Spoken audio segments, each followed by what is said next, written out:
Yeah.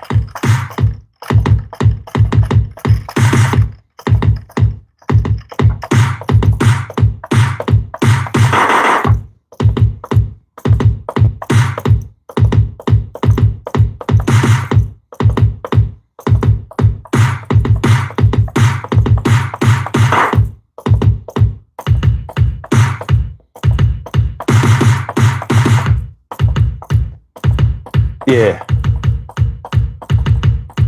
Fuck is these niggas talking about? Fuck is these niggas talking about? Fuck is these niggas talking about? Fuck is these niggas talking about? Fuck is these niggas talking about? Fuck. Oh. I done mess up. You know why? If you cuss in the first minute of the song, first minutes of the show, flag coming up, they gonna bang me. I can switch it up.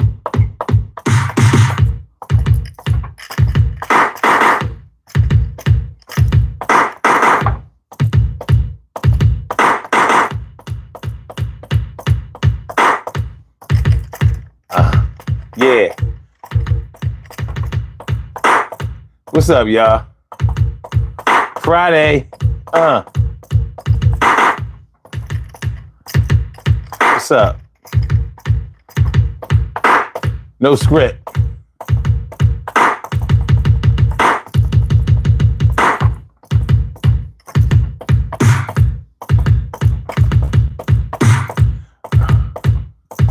TK, right? Yeah.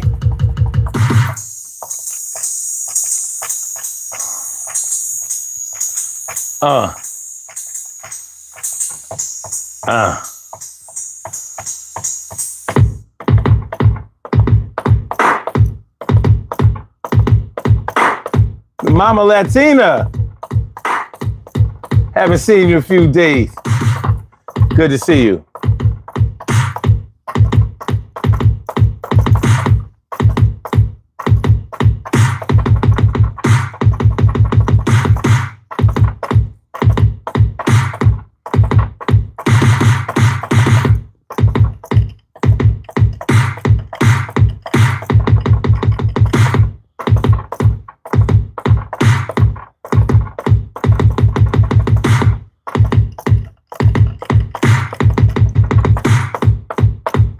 So what's going on, y'all? Yo, hold on. Let me get I was just messing around.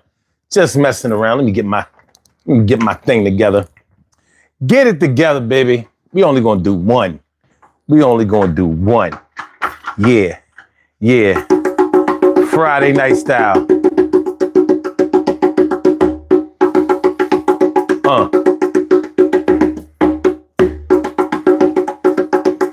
What's up, y'all? Make sure y'all hit the like button. Friday night music.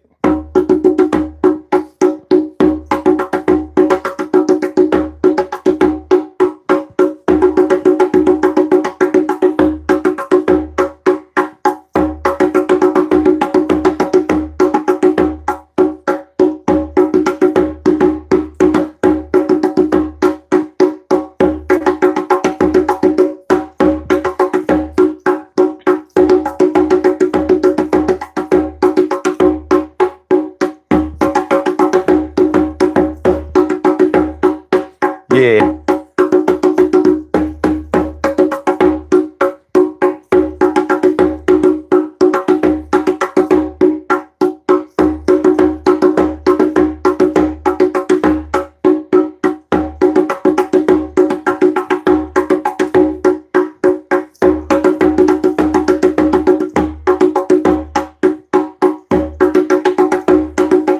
We're gonna go back, do a little history tonight. Personal history though.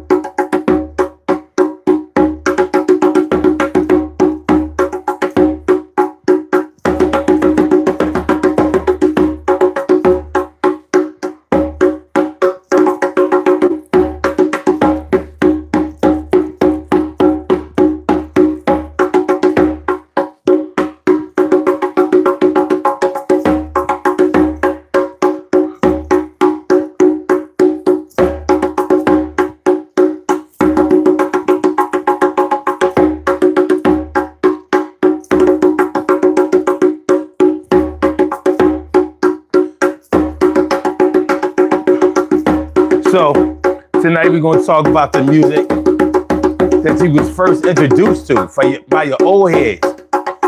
So we talking about when you was just a kid and when you was in the car, whoever drove the car or controlled the tape player or the radio, that's what you listened to. But was that your music? Or were you forced to listen to it?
Urban Therapy with Sun 752. This your daily. It's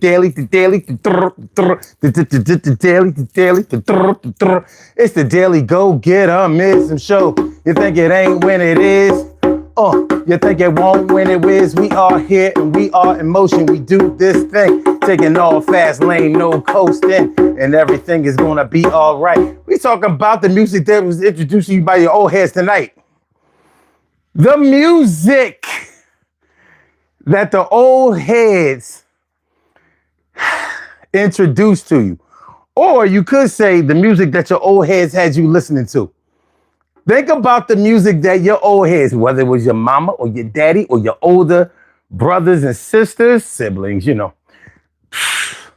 aunties, uncles, cousins. Because the music that your parents listened to wasn't always the music that your aunts listened to. And it wasn't always the music that your uncles listened to. And it wasn't always the music that your grandparents might have listened to. Now, if you grew up in a musical family, you may have gotten a lot of different looks.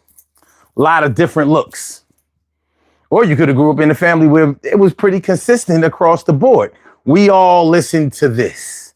So we came from a jazz background family. So that's what we listened to. But if you listen to jazz, more than likely you cross over to blues. And if you cross over to blues, it's easy to get to rock or R&B. But there's a chance you could have grown up in a family where gospel was the thing. And it could have taken you a while to ever get introduced to any secular music. Because grandma wasn't having it. Girls couldn't even wear pants.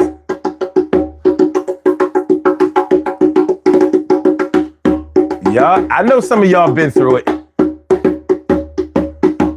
Hit that like button, y'all. We're gonna talk about it tonight. All of y'all who grew up in the church and, you wasn't allowed to listen to no radio music. Some of y'all grew up in families where y'all was in church most of the week.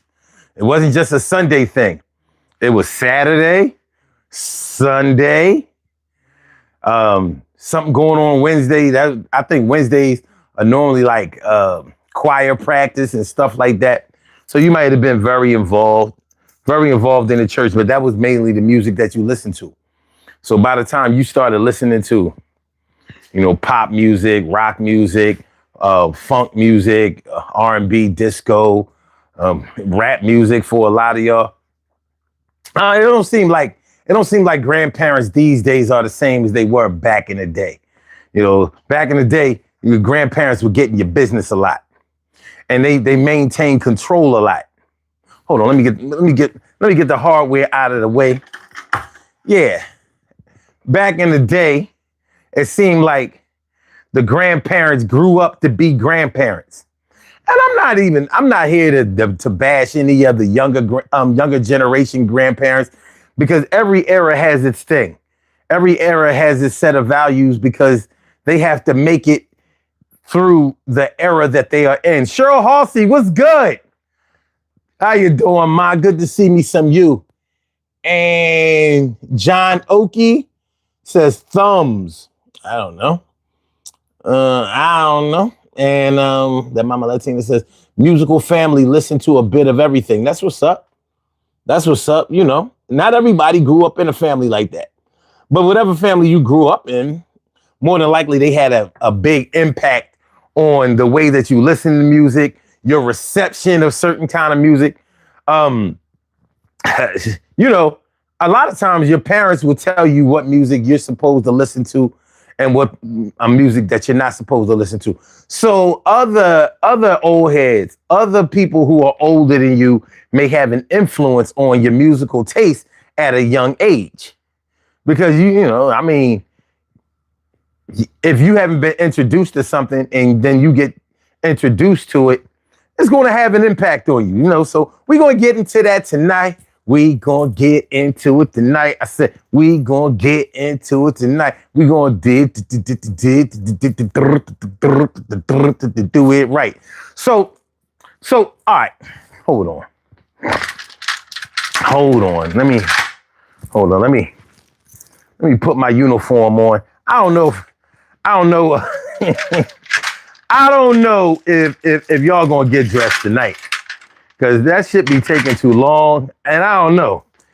Maybe since I turned 55, I'm starting to lose patience. But I'll be like, look, man, this shit taking too long. Now, I'll let it be up to y'all. If it's that important to y'all, we'll do it. If not, we won't. Y'all gotta let me know. All right, so. Yeah, the music that your old heads introduce you to. So when I think about this topic, I think about when I was younger, a young kid in the 70s, you know, getting a little taste of Motown, Stax, a little rock music here and there. You know what I mean? And to me, it seemed like it was hard rock music too. But I mean, what did I know? I mean, anything that was different and it was supposed to be rock music, we thinking that there's really something to it. I remember in third and fourth grade, me and a bunch of my classmates, we thought Kiss, the group, the rock band Kiss, we thought that thing, they was like the end all be all. We thought they were so great. Now, when I think back on it, I'm like, what were we doing listening to Kiss? When I listen to Kiss nowadays, like back then, I thought they were a really hard rock group. When I listen to them now, I'm thinking like, they really weren't that hard. They were really a commercial band. They were a commercial rock group. I mean, you know, all of the makeup and, you know what I'm saying? They were a vibe. They were definitely a vibe, but they were a whole act. And I'm thinking, rockers at that time, they probably looked at Kiss like, what the hell is this shit? You know, they dressed up like monsters. And yeah, I'm going to Google that. I'm going to Google what other rock bands thought of the band Kiss. Because that was a straight gimmick. Let's see. What did other rock bands think of the rock band Kiss back in the day? Opinions on the rock band Kiss from their peers varied, with some bands expressing respect for their influence and unique stage presence, while others, particularly from more serious rock scenes, dismissed them as a novelty act that emphasized theatrics over musical substance. I can't even argue with that. While some bands adopted Kiss's theatrical elements and covered their songs, indicating a level of influence, critical voices often pointed to their perceived simplicity and reliance on spectacle. Yeah, when I listen to their songs like now, I'm like, they kind of needed the makeup. They were a commercial band. Damn near pop group. But their songs,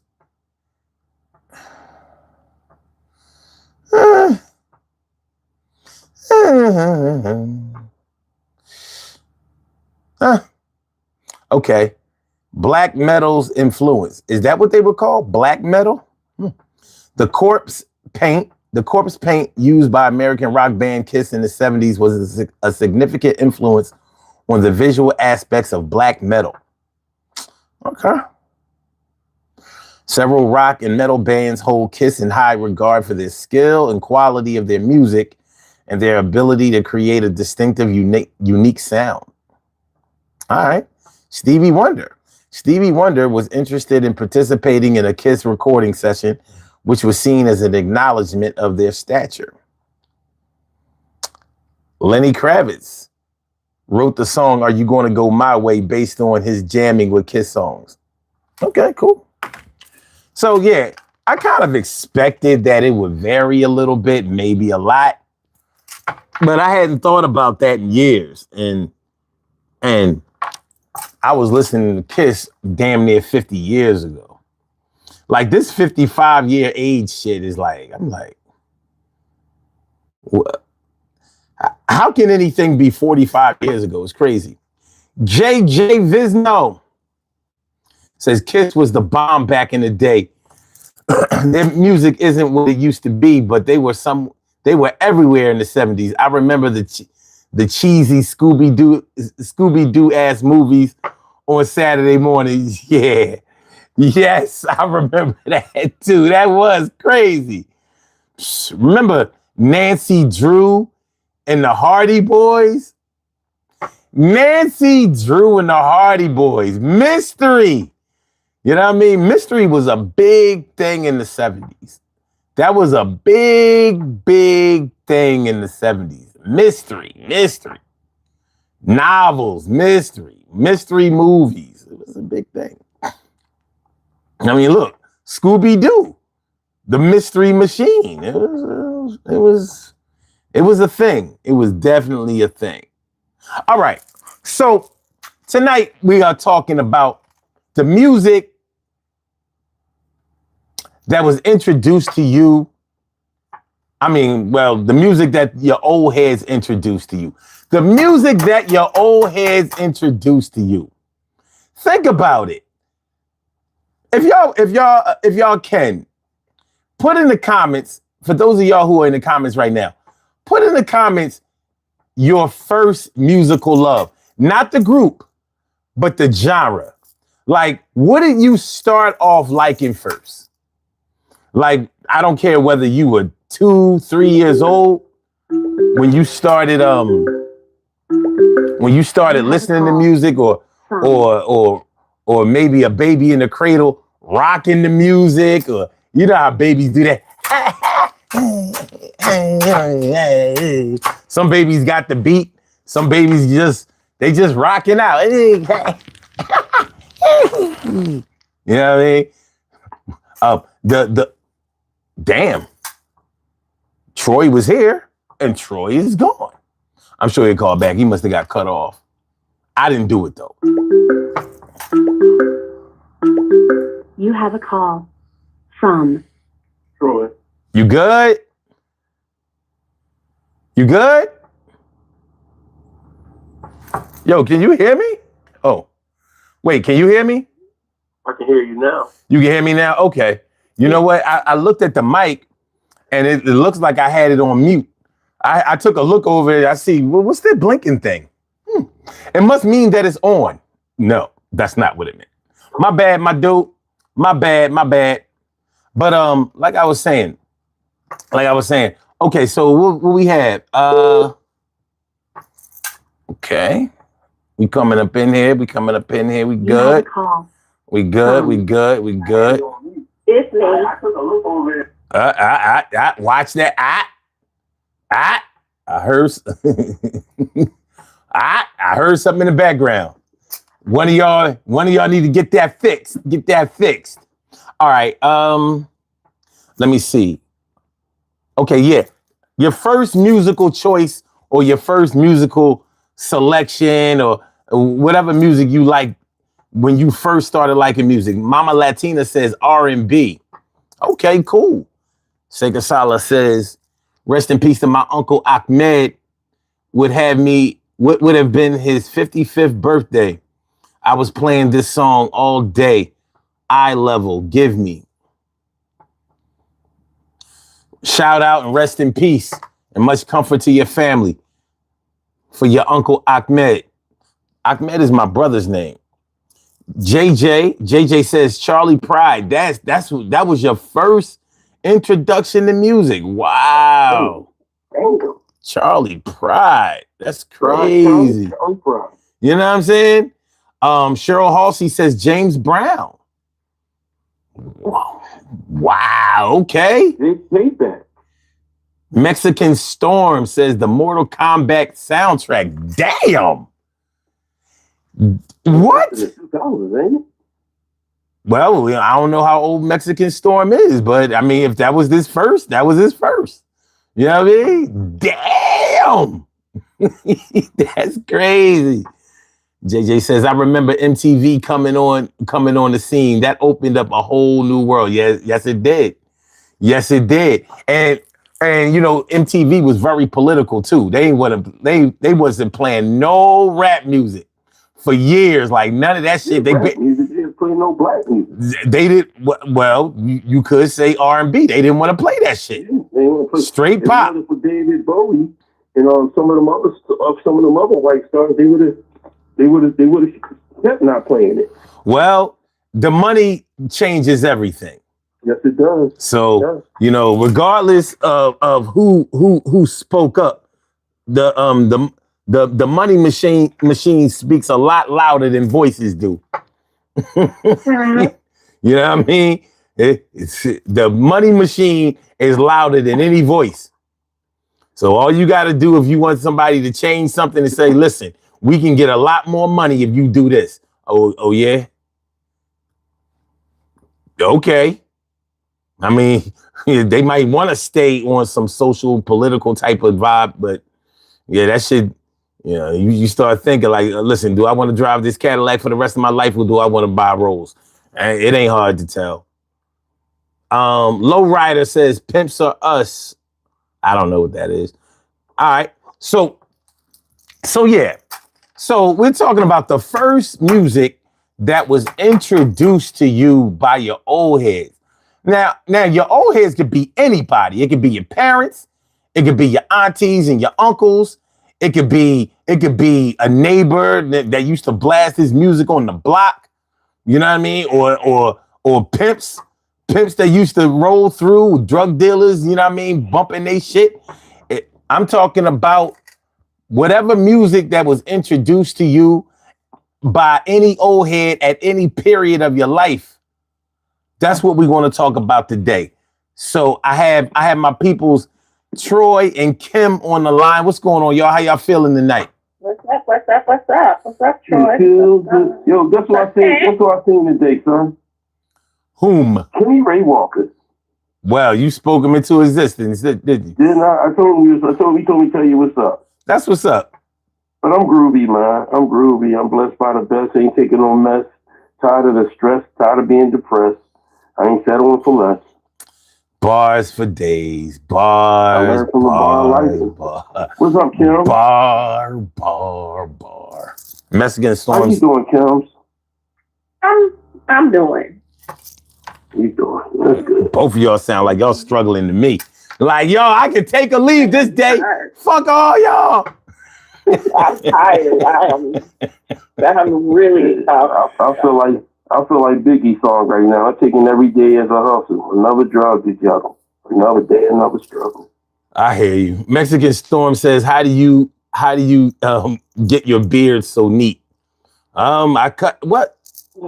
Here we go. You know, I cut my shit today. Here we go. No, he not asking it in a smart ass. He not asking it in a troll way. You know what I'm saying?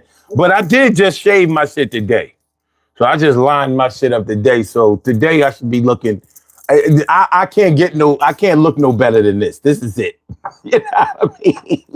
This is it. I can't do no better than this. So, but I did shape my shit up today. So I don't know, man. You know, everybody's beard is different. I noticed that my mustache is really getting gray now. It was more dark. It was more pepper than salt. That thing is getting more salt. That shit is like, welcome to the jungle. That's all good though. It's all good. So, what y'all think about the topic tonight? What's goody? It's great. I like it. I like it. You know, every time we do music types of topics, it's always on point. Yeah, but you know, I mean, you know, things can hit you in a different kind of way. So, it's rehashing some good memories, though. Yeah. Oh yeah. So, all right, I'm gonna start off by saying this. I'm gonna point to a particular old head when I was younger. I'm talking about like 6, 7, 8 years old. I remember my next door neighbor, not my next door neighbor, but he lived 2 doors down, and he was my best friend Cortez.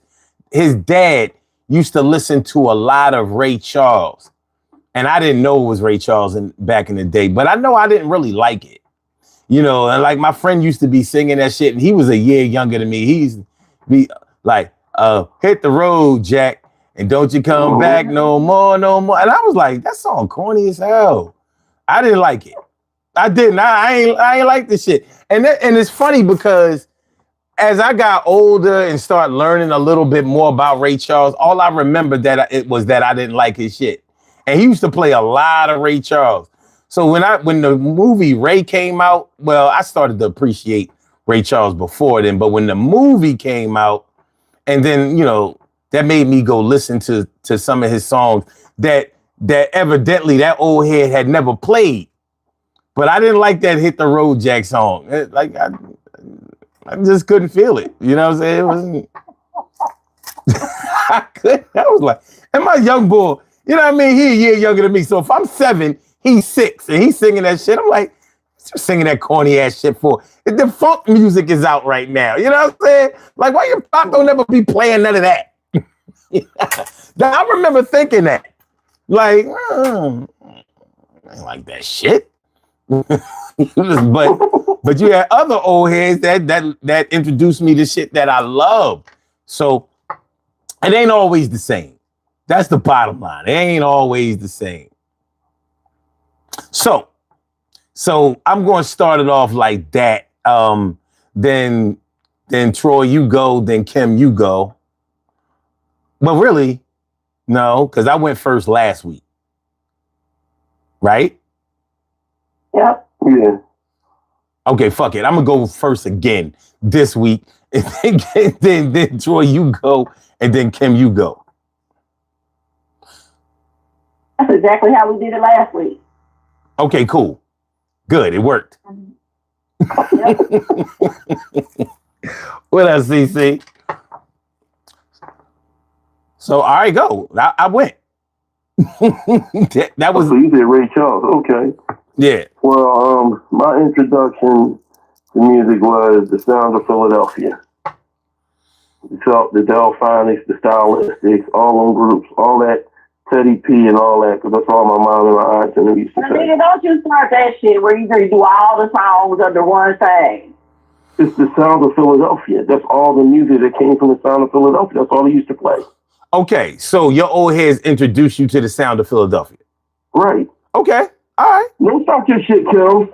It's just the time. No. Because she right though, because the way you went into it, it was like. No, I was just saying groups that was dealing with the stuff that was written by Kenny Gamble, Kenny Gamble and them. Are they responsible for the whole Philly sound? Yes, they are. Okay, I just want to make sure that's understood, because I've been wondering about that for years. Like, so you mean to tell me if it wasn't on Philadelphia International, it couldn't have been the Philly sound? The funny thing about it, I never knew that Philly International was right there on Broad Street. Okay, but what about if you made records and you wasn't on Philadelphia International? Does that mean that you didn't have the Philly sound? Well, anything that came out of Philly always was considered the Philly sound. Whether it was with Gamble and Huff, however it was, So was Hall & Oates considered the Philly sound? No. That was Blue Eye Soul. See but that's why I have to ask. I didn't know nothing about that Blue Eye Soul back then. Yeah, I know. I ain't know about that. I ain't know about that. But all right, cool. So the Philly sound was introduced to you by your old heads. Now, is that your old heads or your old head? Old heads. Okay. All right, Kim, what's up? So mine would definitely have to be my grandmother. And of course, at her house, you listening to gospel. Well, it depends on who's there. Let me say that first. Because she had her groups who came and went, and you knew about what she was cooking and what she was playing, which groups are coming. So certain days it was going to be gospel when she had her church people over. So, of course, I had to hear all the church songs, even though it would be a church all day on Sunday, all day on Saturday, and 3 times during the week. So, of course, we were listening to the Clark sisters on play, repeat all the damn time when she had her people over. So, yeah, my grandmother's was the Clark sisters and all the old kind of gospel. Not anything new at that time. It was all that old, holding it out and moaning and all that kind of stuff. Okay. That's almost similar to what I just said. You told me, don't start that shit, Troy. Well, not really, because I named one group, Troy. You named 10. And then you proceeded to go along with try to get ready to go to other gospel groups. Did I proceed to do that? Because I think I just said one and then stopped.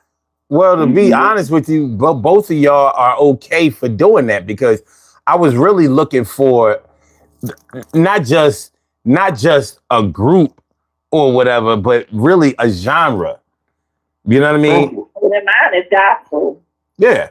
Now, I'm not surprised that you started off with gospel, because before y'all came on, I was talking about how a lot of people grew up, not being able to listen to nothing but gospel. You know what I'm saying? Mm-hmm. If you grew up in the church and your grandmother, normally it was your grandmother. I mean, sometimes it was your mom too, if it crossed over. But a lot of times, if you had an influential grandmother, a lot of times regular radio and secular music wasn't getting played in the crib. She played it sometimes, but she was focused a lot on gospel because she wanted us to grow up and be in the church and proper young men and women. She was involved in the church, so yeah. You had to do that first. Now, both of y'all can kind of speak to this.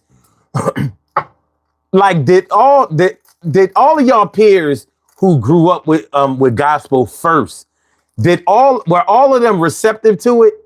Like, were there any? Okay, because I've always wondered, like, because I know that I even receptive to it. Hey, listen, yeah, I mean, some people just, you know what I mean? Some people conformed.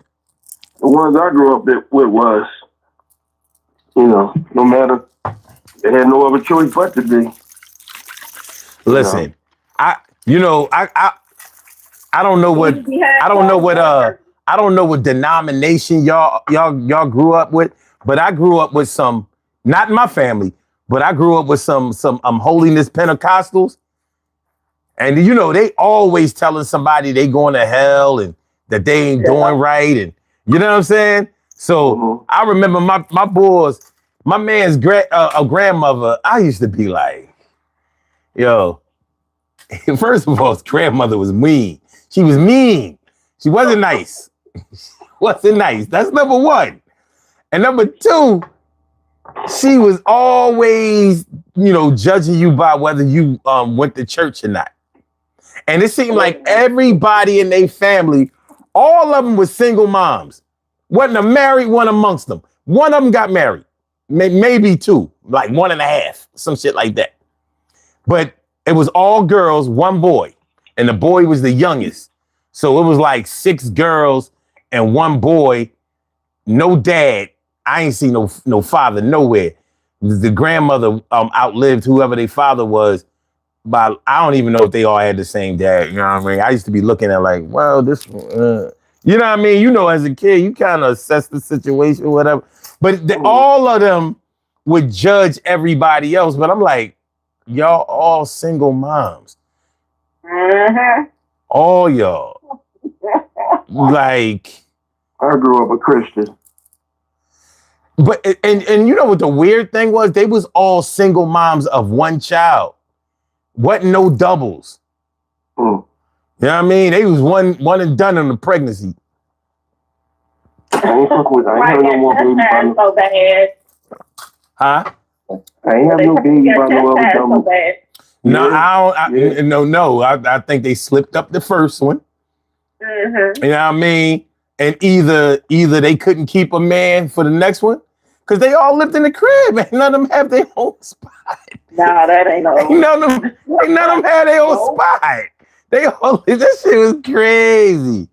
Crazy. That's households I would not want to live in. I knew somebody like that. I went over there one time to spend the night, and I was like, I need to call my mother to come and get me the fuck out of here. This is a crazy place that I don't belong in.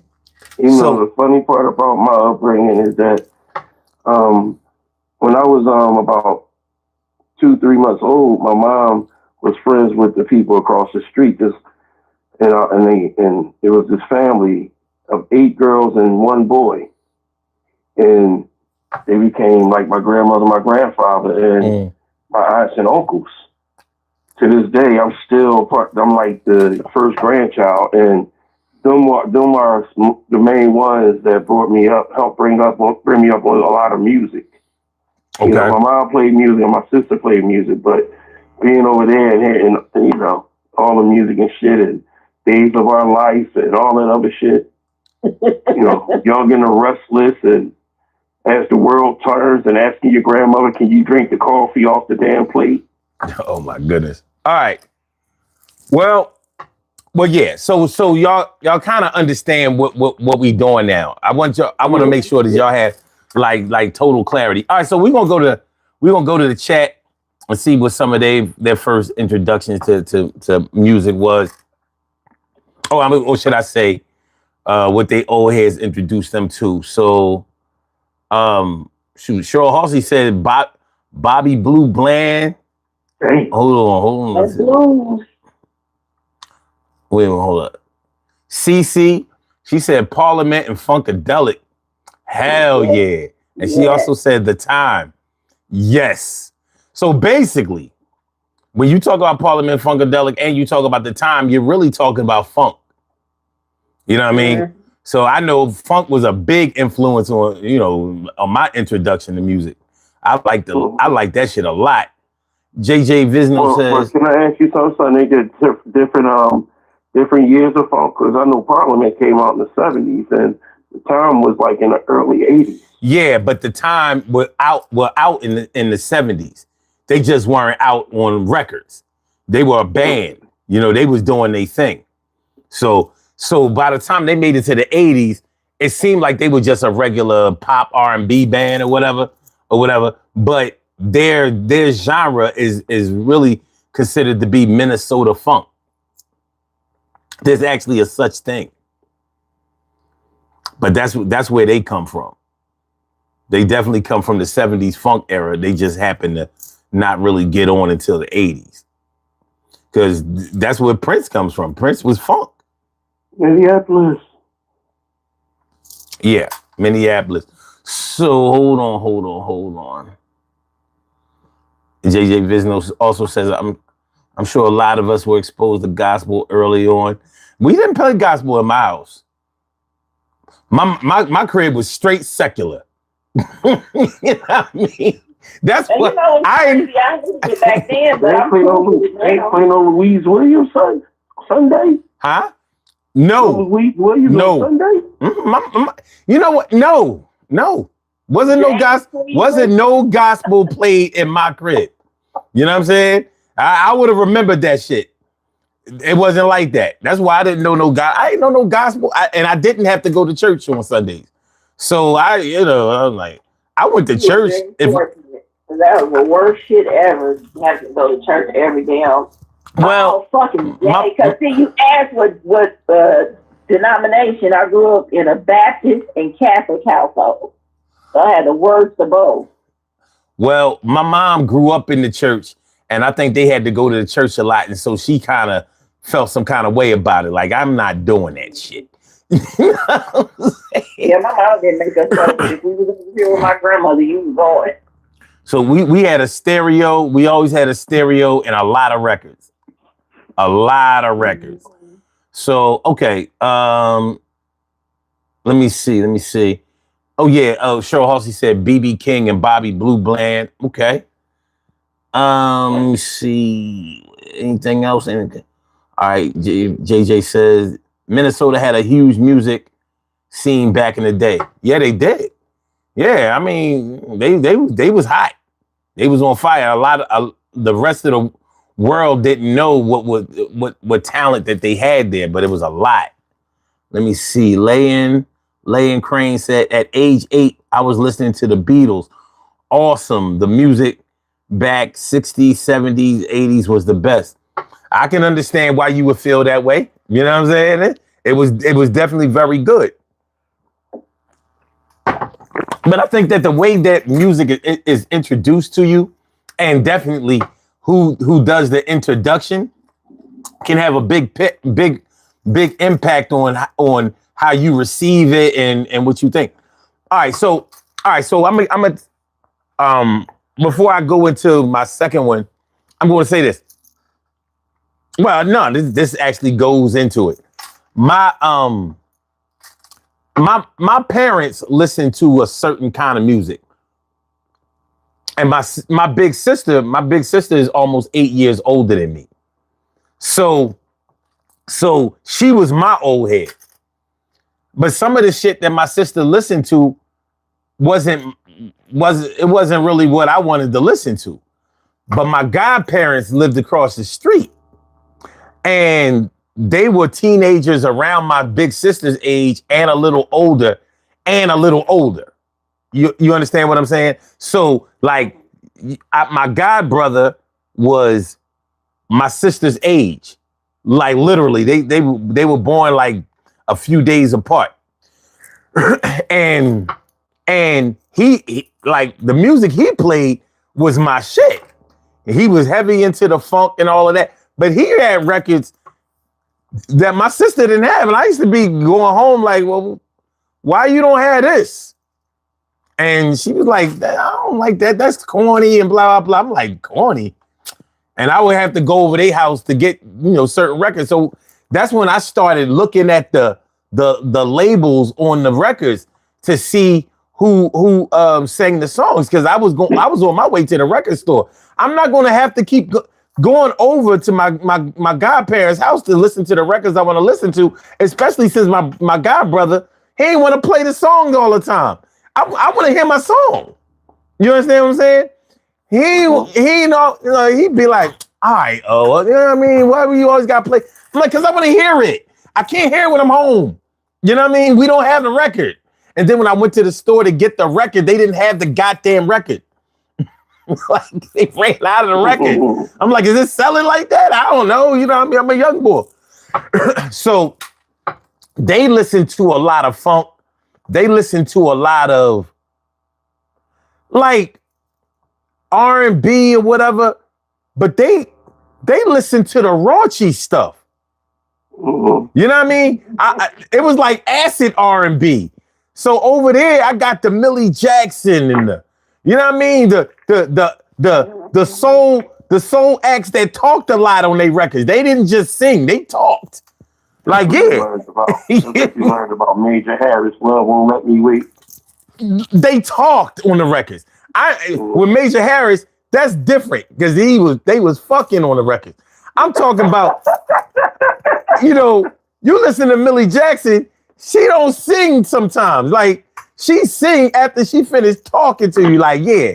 So, you know, it's kind of hard dealing with a married man. But, you know, one of the good things about it is that when you go to the laundromat, you ain't got to wash nobody funky drawers but your own. They was listening to that kind of shit. I'm like, they was listening to the shit that makes you listen. Like, yo, what you talking? Yeah. What's going on here? So, yeah, I definitely have them to thank. And it made sense because they was drinkers. They was drinkers, smokers, and card players. Mm-hmm. So, of course, they listened to that kind of shit. You know what I mean? So I had to go over to their crib because they was like a speakeasy, you know, that I didn't have to, that I was young enough to get into. You know what I mean? It was kind of crazy. But yeah, so they introduced me to that, like, I don't know. It was definitely soul music, but it wasn't the regular soul. I guess it was like the underground, heavy metal soul. Acid soul, you know what I'm saying? Or whatever. But they introduced me to that kind of stuff. And I like it. I liked it a lot. Mm. So that's my story. My turn? Yeah. Okay, well, I'm going to go back to gospel music because it's my mom's favorite gospel group. My mom's favorite gospel album was Love Alive 2 by Walter Hawkins. And that was Going Up to Yonder, I'm Going Away, Be Grateful, all that was on there. And to this day, I still play them songs. And the last song that was played at my mom's funeral was Going Up to Yonder, so it has a special place in my heart. Okay. So, gospel music. My mom, every Sunday, she would play Denise Williams. Okay. Yeah, so. The gospel Denise Williams. Yeah, the gospel station on DAS, Sunday morning. Because, Denise Williams was swinging between gospel and the soul. So, you know what I'm saying? Louise Williams. Oh. Well, I was talking about Denise Williams. Since gospel wasn't played in your house a lot, you don't know much about Louise Williams on Sunday morning. I have to say I know nothing. Right. Yeah, she used to be on DAS early Sunday morning. My mom used to get up, cook breakfast. I think the worst part of breakfast was one morning she cooked this stuff called Fatback, and I never knew what Fatback is. But she told me, and I said, that's not what I'm eating. It was a funk group. That was a funk group. Well, it was. They were very good too. Well, right now they call it Bat Fat. They had a song, and they happened to have a song out called Holy Ghost. I'm feeling like I got the Holy Ghost. Yeah. I heard that song before. Yeah, it was a very popular and controversial song. It's good. Well, I know one thing. She cooked Fatback. I never eat. But Louise Williams used to come on Sunday mornings. Used to play that before church and send you to church and give you the 50 cents to put in the church, and you spend 25 on 25 pieces of candy and put that other 25 in church. Troy, what was that popular Philadelphia AM radio talk host? Very controversial. I know you're talking about that. Mary Mason. Mary Mason, boy. That motherfucker was a terror, wasn't she? Let me tell you something. I met her before. Her and my grandmother was best friends. Okay. the sweetest lady ever. But one thing about it, both of them together, oh my God, man. Okay. Yeah, I mean, they were. Mary Mason wasn't no joke, boy. So she wasn't. She'll put you on your place. Yeah. Ready though. And so I remember. So I remember. Her reputation definitely preceded her because I ain't know nothing about no Mary Mason, but I learned. You know what I mean? They used to be talking about, they used to be mad at some Mary Mason. Either you love Mary Mason or you couldn't stand her. She used to wake up in the morning. When I used to stay at my grandmother, my grandfather's house. Before I went to school, that's what she had on, Mary Mason. Calling and everything. Yeah, that's what's up. All right, Kim, it's on you. So in my family, both sides, it seems like that people were born in groups. So it wasn't like when I was a kid, there were teenagers above me. My cousins were all the same age as like my mother, my grandmother, my uncles, my aunt. So it's like one generation would put out a whole bunch at one time and then stop. Then that generation would grow up and put out kids. There was no in between middle. So of course, my cousins were my great cousins. And so they were older. And that was even as a teenager. So I was introduced to jazz at a very young age. And even though he was my cousin, we called him Uncle because he was the same age as my grandmother. So my Uncle Bill, of course, his music was the 30s era. Cab Calloway, and Louis Armstrong, Count Basie, all those kinds of people. Mm-hmm. And we had a cousin who would get drunk all the time. And when he got drunk, his favorite song was Minnie the Moocher. So that was my introduction to Minnie the Moocher. Wow. Minnie the Moocher. And I had no idea what the hell that song was about or what he was talking about. But just because he would be drunk and singing it, I was thoroughly entertained as a kid. Mm-hmm. Because I'm like, who is Minnie and what does Moocher mean?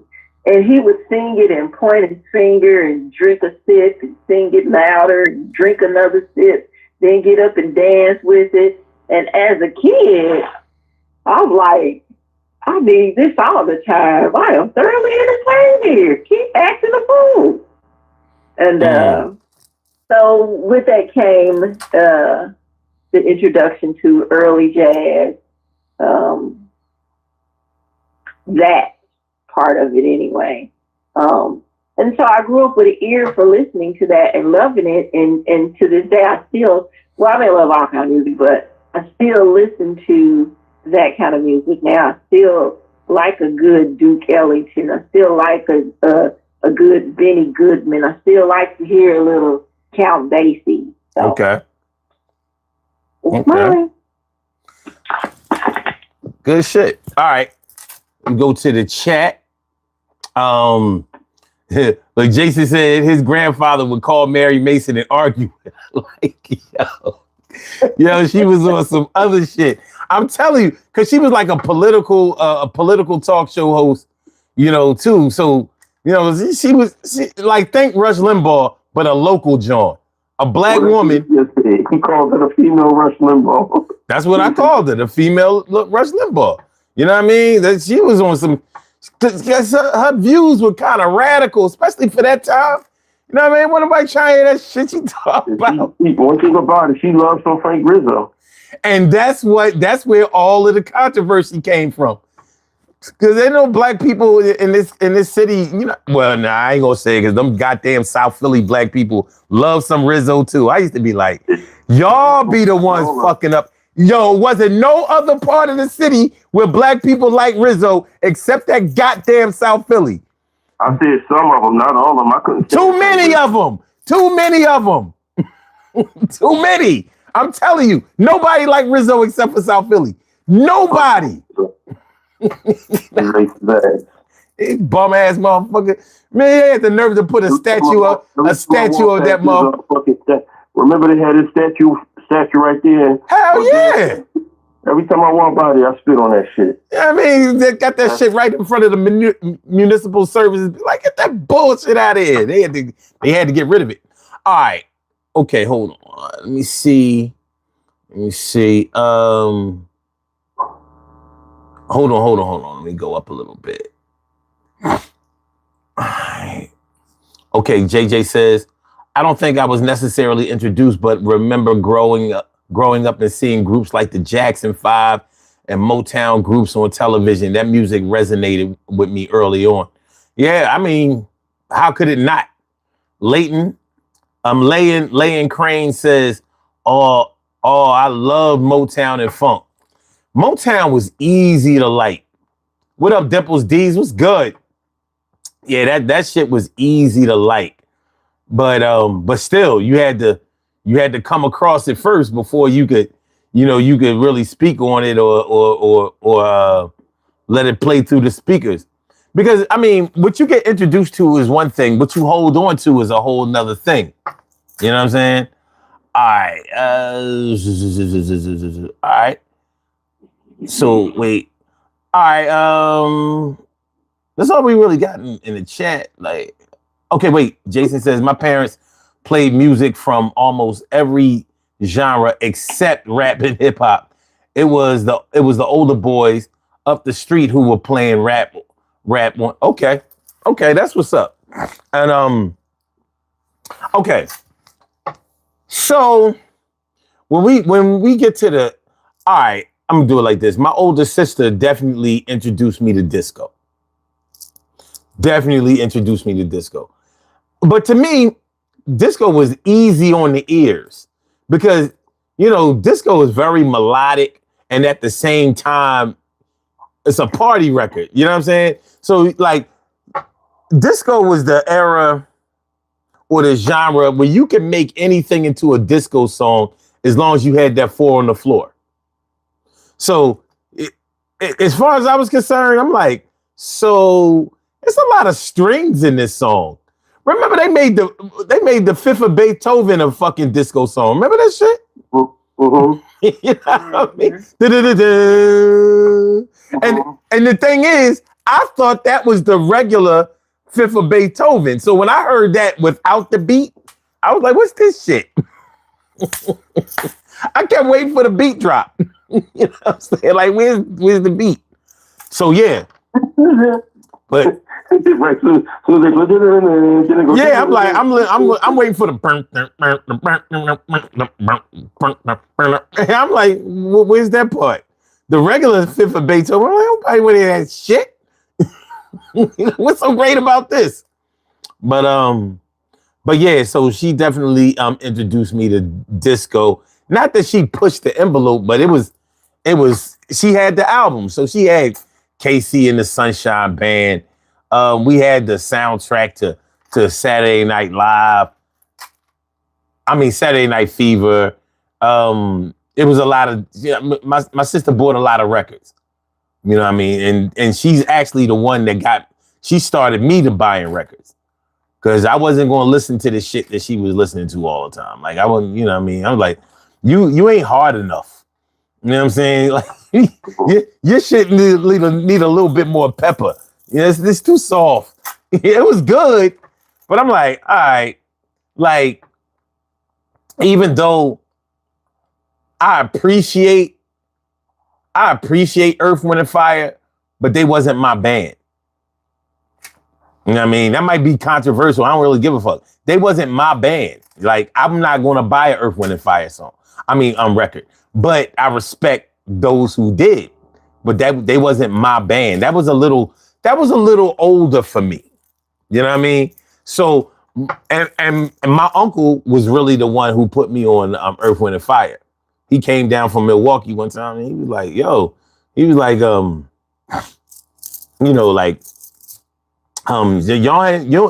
Earth, Wind, and Fire? I didn't even know what he was saying.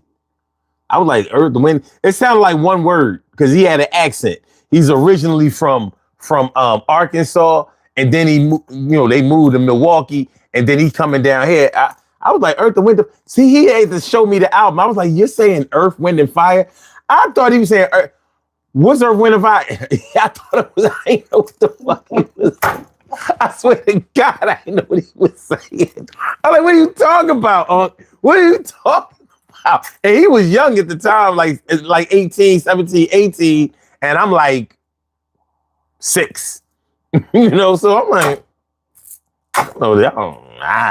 I got nothing. Nothing, I tell you. Nothing. I thought it was one word. Earth, Wind, and Fire.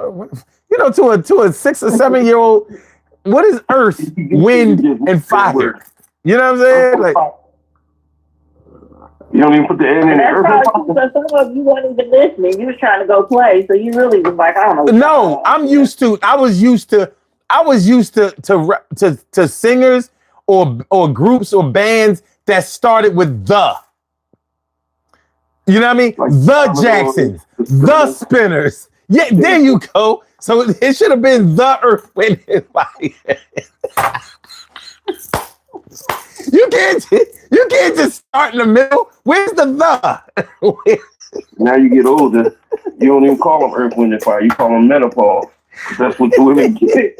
No, it's Earth, Wind, and Fire. I was just saying, man. I didn't know what my old head was saying. I was struggling. I didn't know what the hell he was saying. And they didn't even say Earth with the TH. They said it with the Earth, Wind, and Fire. Look, that's what I'm saying. It sounded like one word when he said it. You know what I'm saying? That crazy Southern accent mixed with Midwest. I didn't know what the hell. You know what I'm saying? I didn't know what he was saying. He was too much. But that's my testimony. What you got, Troy? Well, hold on. Before you go, yo, make sure y'all hit the like button, y'all. Don't be stingy with the likes. Participate in the poll and too. And hype you up. Huh? And hype you up. I don't know what they're supposed to be, but it's some new thing they got on there where it's called hype you up. Oh, really? Get you hyped or something. Oh, yeah. Okay. All right. It's supposed to be some new feature to take you to your favorite podcast or whatever to a different level, or put them on a leaderboard or some crap. I don't know. Oh, okay. Yeah, so somebody got it. Click it. Somebody got it. Okay. All right. New shit. Yep. You too. What up, Max? What up, Oakland? What's good, y'all? Thanks for coming through. All right, Troy, it's on you. Well, other than other people introducing me to music, the television introduced me to other types of music too, like TV shows. Like What's Happening introduced me to, the white music. With the Doobie Brothers being on there. I really was. I might have heard it, but I never knew the name of the groups. That was white music? Yes. The Doobie Brothers? Well, it had crossover appeal, but it was a dominantly white group with one black person that played in the band. One guitar player. The guitar player was black. Yeah, he was. Mm-hmm. And you had Midnight Special and Friday Night Videos, so they really added to me learning other varieties of music. Plus, I went to Greenfield, son. Mm-hmm. So, I got you. Yes. Other like Pat Benatar, Joan Jett and the Blackhawks. So learning them other aspects of music, I think it's beautiful when you just don't know just one variety of music. I think it's always beautiful to know all cultures of music. If you love music, you know what I mean? Yeah, me too. Me too. Kills the same way too. Oh yeah, for sure. Go ahead. Because this next one you're gonna be like, oh my God. All right. Go ahead. So, because my Aunt Odessa had a piano that she passed down, everybody was required to take at least one piano lesson. So that meant being introduced to classical music. Okay. And I hated it back then, but I listen to classical music now. But yeah, that was there was no fun in that in the 70s. Having to sit and listen to Beethoven and Philip Glass. There was no fun to that. Amadeus. And then being forced to, Say Amadeus. Mozart. Oh yeah, Morton Stillman. We had to learn to listen to classical music and play classical music because of this piano this was passed down from generation to generation. And now I have the piano.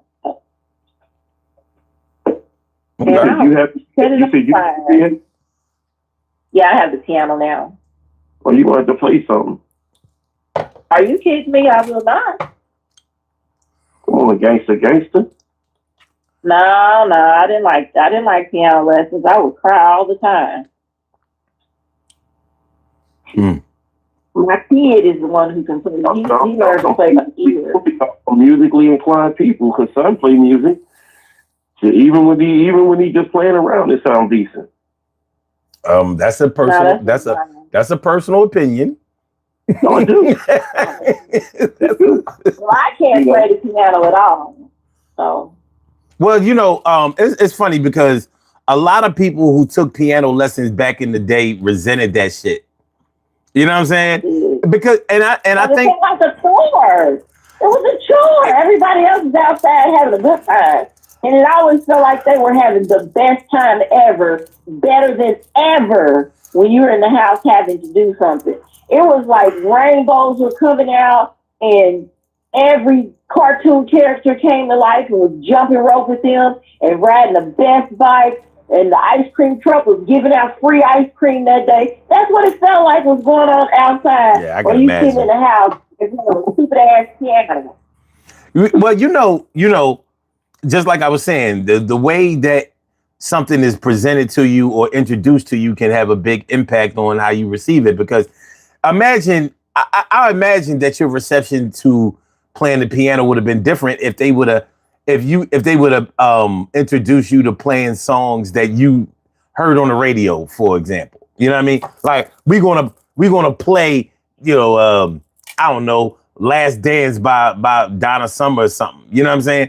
That might have been different, but they teaching you the scales and all of that kind of shit, and they was trying to teach you the technique. And I could see how that seemed like a chore. You know what I mean? Plus, you was forced to take them because you was forced to be well-rounded. Like, yo, you're gonna be cultured. Now, put your hands right on the piano before I break them. You know what I'm saying? So you gonna play? You gonna learn how to play. Mary Had a Little Lamb first, then Old MacDonald. They wanted us to play that kind of shit, and I wasn't feeling it. Like, hey, Sonny Kelson, this shit. When I went to Greenfield, they had the band, and I got in the band.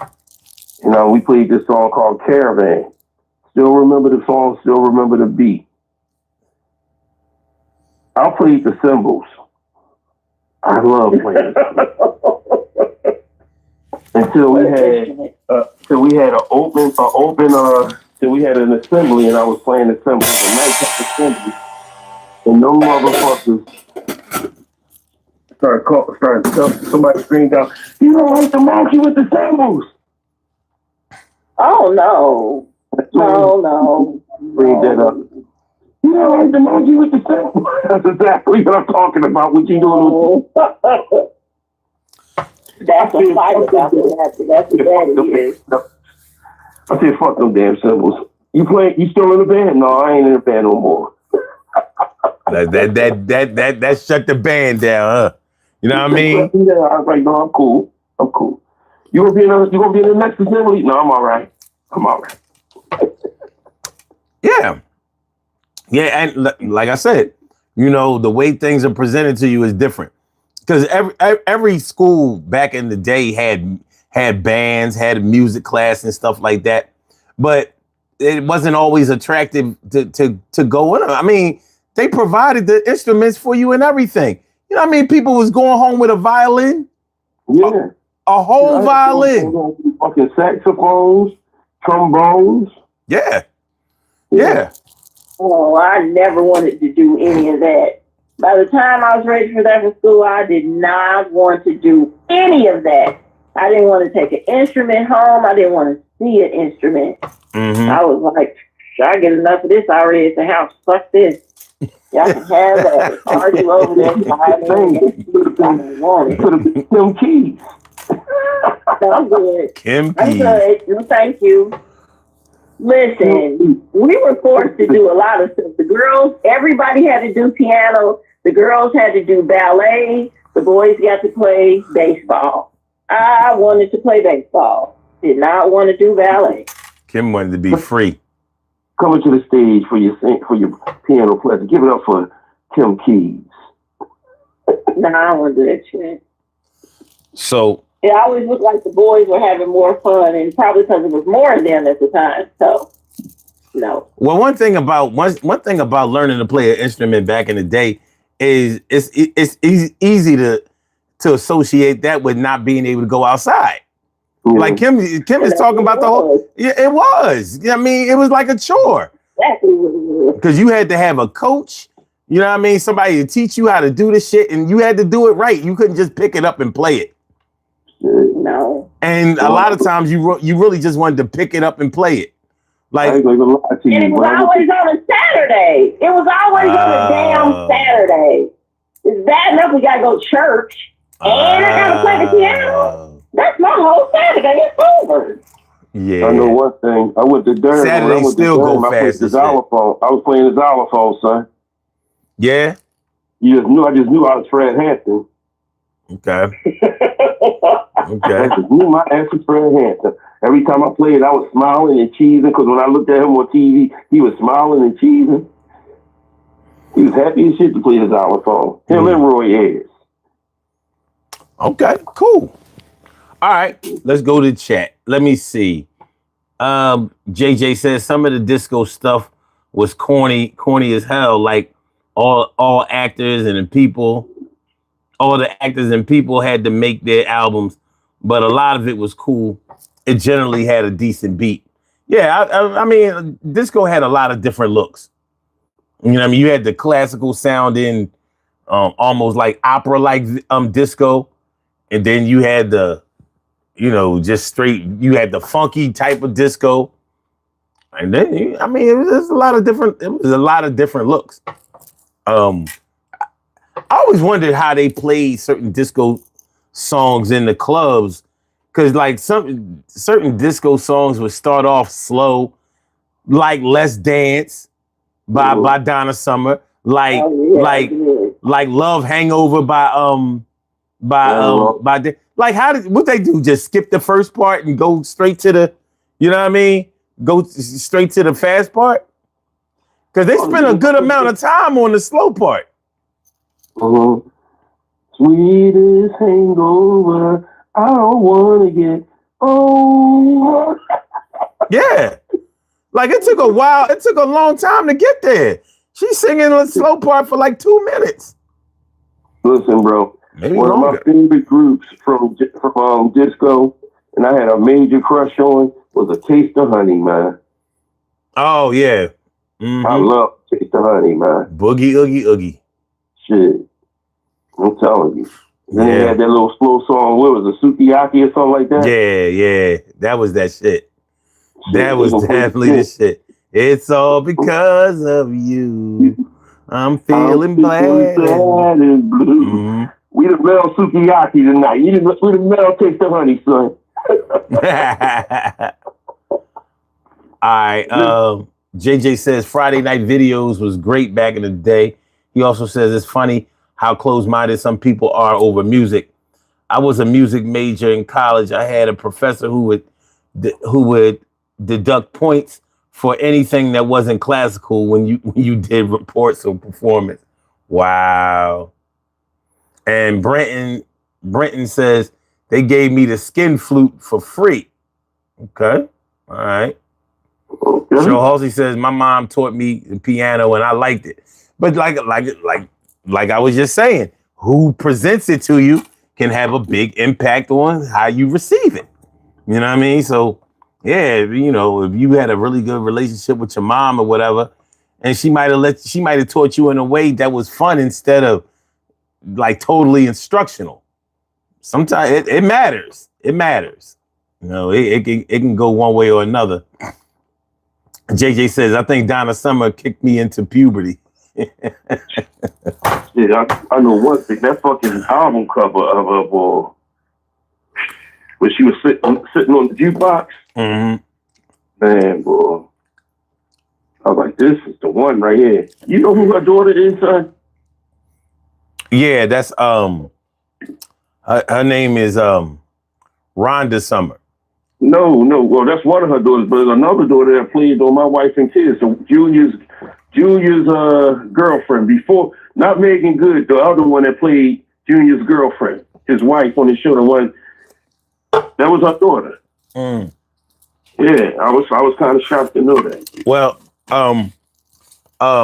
Donna Summer's sister, her younger sister, used to listen to this show all the time. She's a real big supporter of this show. I knew it was coming. I knew it was coming. Go ahead, son. No, seriously. No, I'm saying go ahead. Her name was Linda Gaines. And she used to come to this show when we was doing this on Facebook. She used to come to the show almost every day.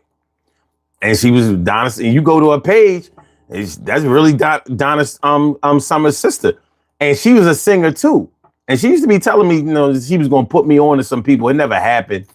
And but Donna Summer last name, her real name, it really is Gaines. I was like, damn, ain't this some shit?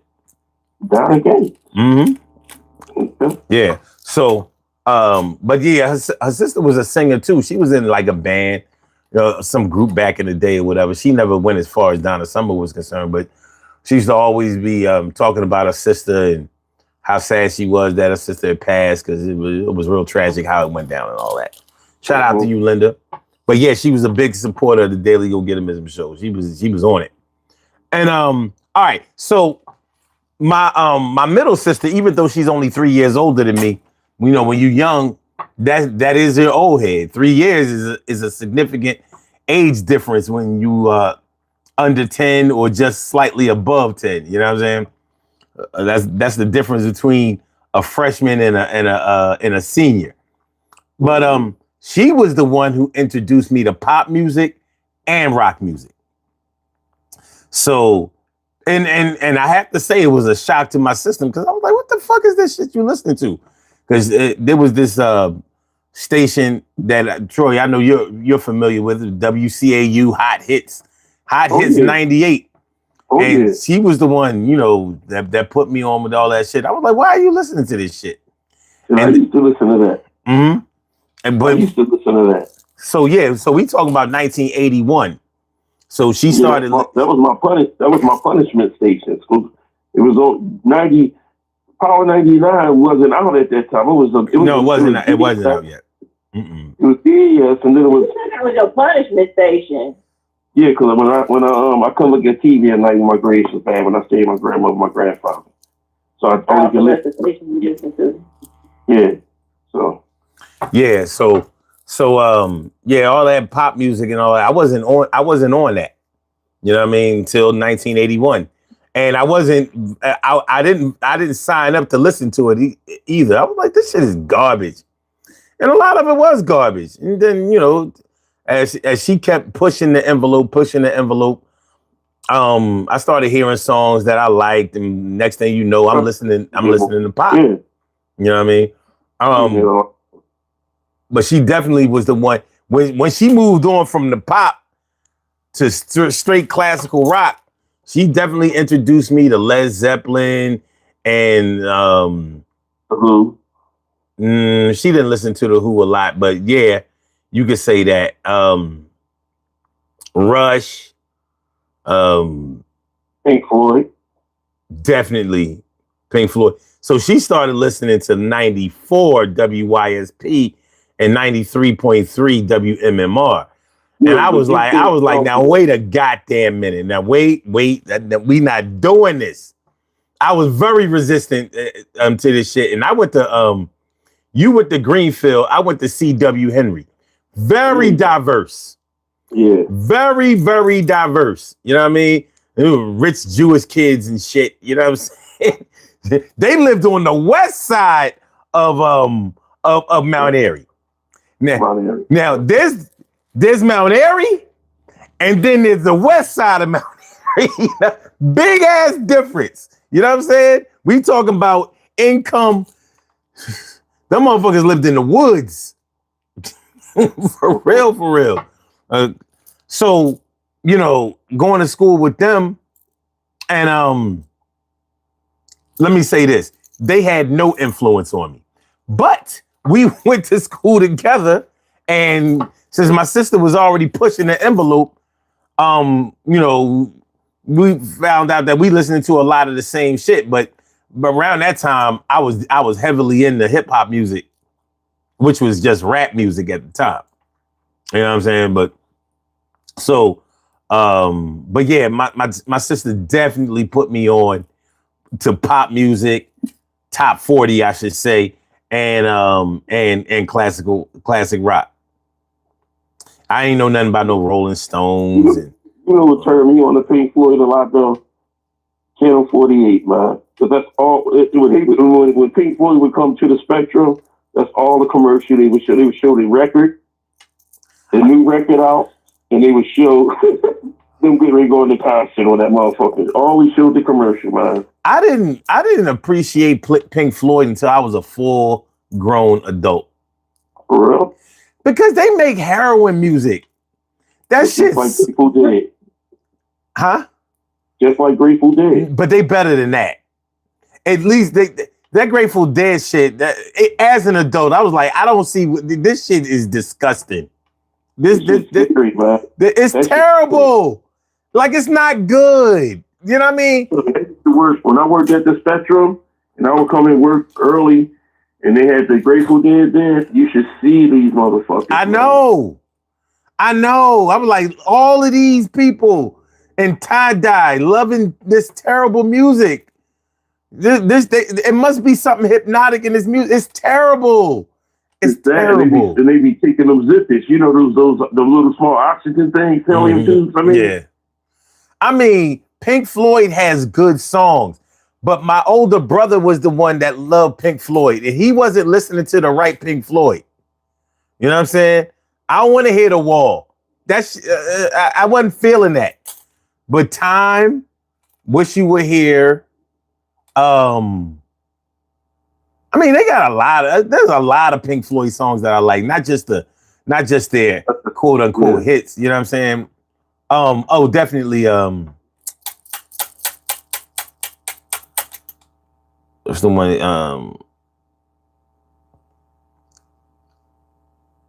And by the way, which one's Pink? When they talking about getting a record deal, and they pretty much talking about how the industry be screwing them, like the record companies screwing them. I don't know the name of the song. Anyway, you know what I'm saying? Like, but yeah, so it was my big sister who put me on to rock music. I put my big brother on the rock music. He wasn't really on that shit. You know what I mean? I kind of put him on, and he took off. Now he didn't want to hear shit but that. I was like, you know what? But, you know, to his credit, my big brother wanted to be white. So he had the same kind of purpose as the like, real shit. Like he wanted that. It wasn't just music for him. It was like, so this is how I'll impress them. You know what I'm saying? Oh God, it's just you know what? I don't want to listen to this shit with you no more. You know what I'm saying? Like, what do you say, Troy? Hey, how you doing there, brother? You want to listen to Pink Floyd today, brother? Yo, I mean, literally. Right here. Literally. I mean, that was my man, but you know, not everybody want to be who they are. You know what I'm saying? And he was definitely in the Matrix. But anyway, it's on you, Troy. What you got? Man, listen. My sister, my only sister. My sister. I found out Pop was a Rolling Stone, but my only sister that I grew up with, my sister Sue. This girl turned me on to the OJs, especially this one. Every time I hear this one OJ song, I think about her, and it's one of my favorite songs, "Cry Together." Okay. As soon as I hear that shit, I'll be like, I still remember she was in the kitchen. And she was cooking something to eat. I think she was making tuna fish, right? And she wanted to add eggs to it. We got into an argument and a little fight over fucking tuna fish, and she wanted to mix eggs because I don't like eggs and tuna fish. And I guess Cry Together was playing while we was fighting.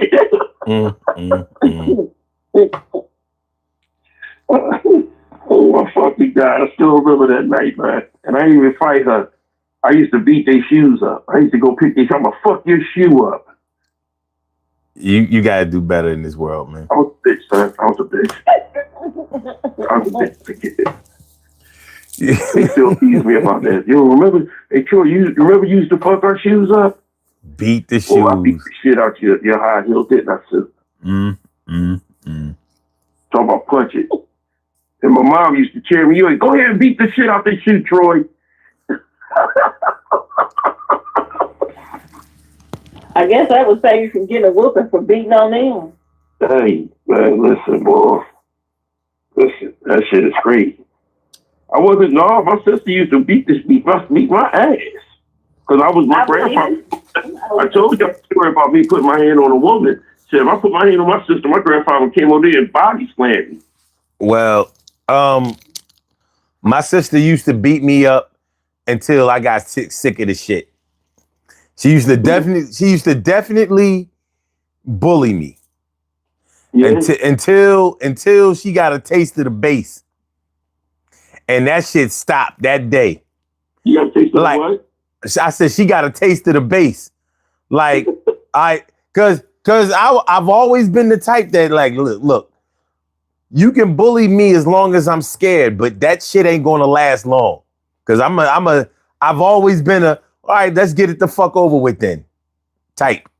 So once I fought back for real, I'll never forget the look on her face like, what the fuck is the devil done got in this?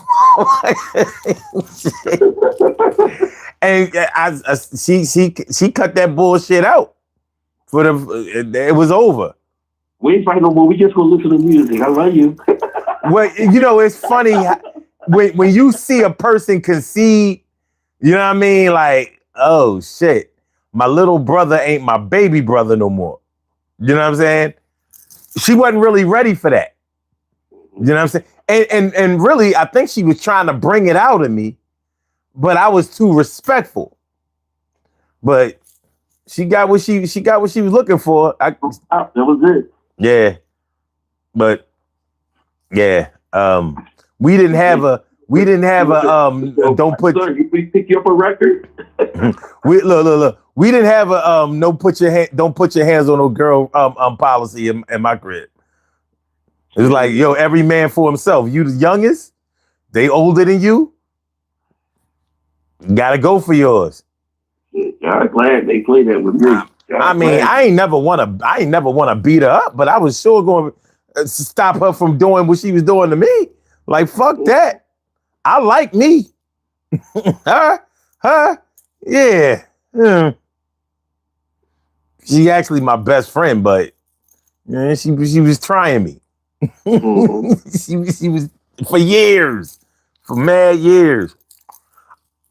All right, Kim, what's up?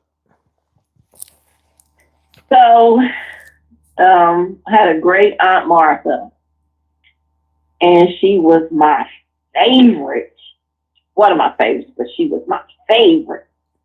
And it's because in my young, impressionable self, this lady worked at a liquor store, which I was amazed by, and she cussed a lot. And so when it was time to go over her house, like, I'm running with my shoes in my hand. Don't leave me. I want to go over Aunt Martha's house. Because she was the one adult who never said, go on in there and get out of our face. Come on, sit down here. come on in here and sit down, Cammy. Come on. And this lady loves cigarettes, a drink, and the blues. Okay. So at her house, it was a lot of Coco Taylor, a lot of B.B. King, a lot of Junior Wells in her house. And I absolutely loved it. This lady talked shit to everybody. Did nobody mess with her. They respected her beyond belief. What you say? I see where you get it from. That's the first time I was introduced to bootleg liquor set up. Didn't even know what some little operations going on because this lady worked in the liquor store. So that corn liquor. No, she had cases of liquor in her house that she stole from work, I guess. And so on Sunday, here come people knocking on the door. And I said, "Dang, she got a store in her house." And she sold candy and icy cups and liquor. She's always giving me whatever I wanted. And she was cussing people out all the time. I loved it. I was like, yes! If I was going over her house, that meant no church because she did not go to church. I was down for spending the night over Aunt Martha's house. So my introduction to the blues was my great Aunt Martha. She was a great woman who didn't take no shit from anybody. And it was a wonder, it was a joy being around her.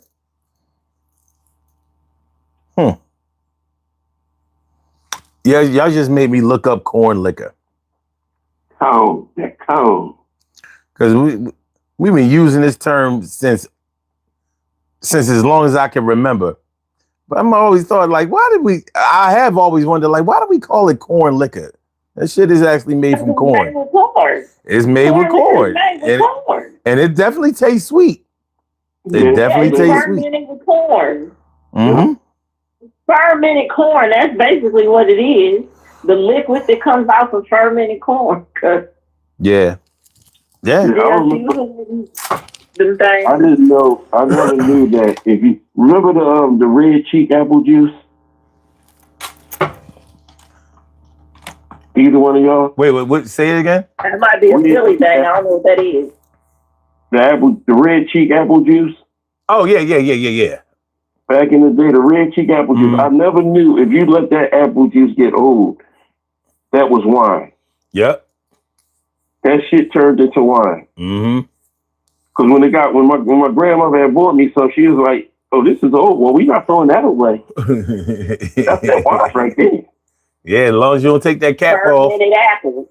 Don't take that cap off. Yeah. My dad used to make wine. I miss those days. I miss all them days that you talk about Tim's and son.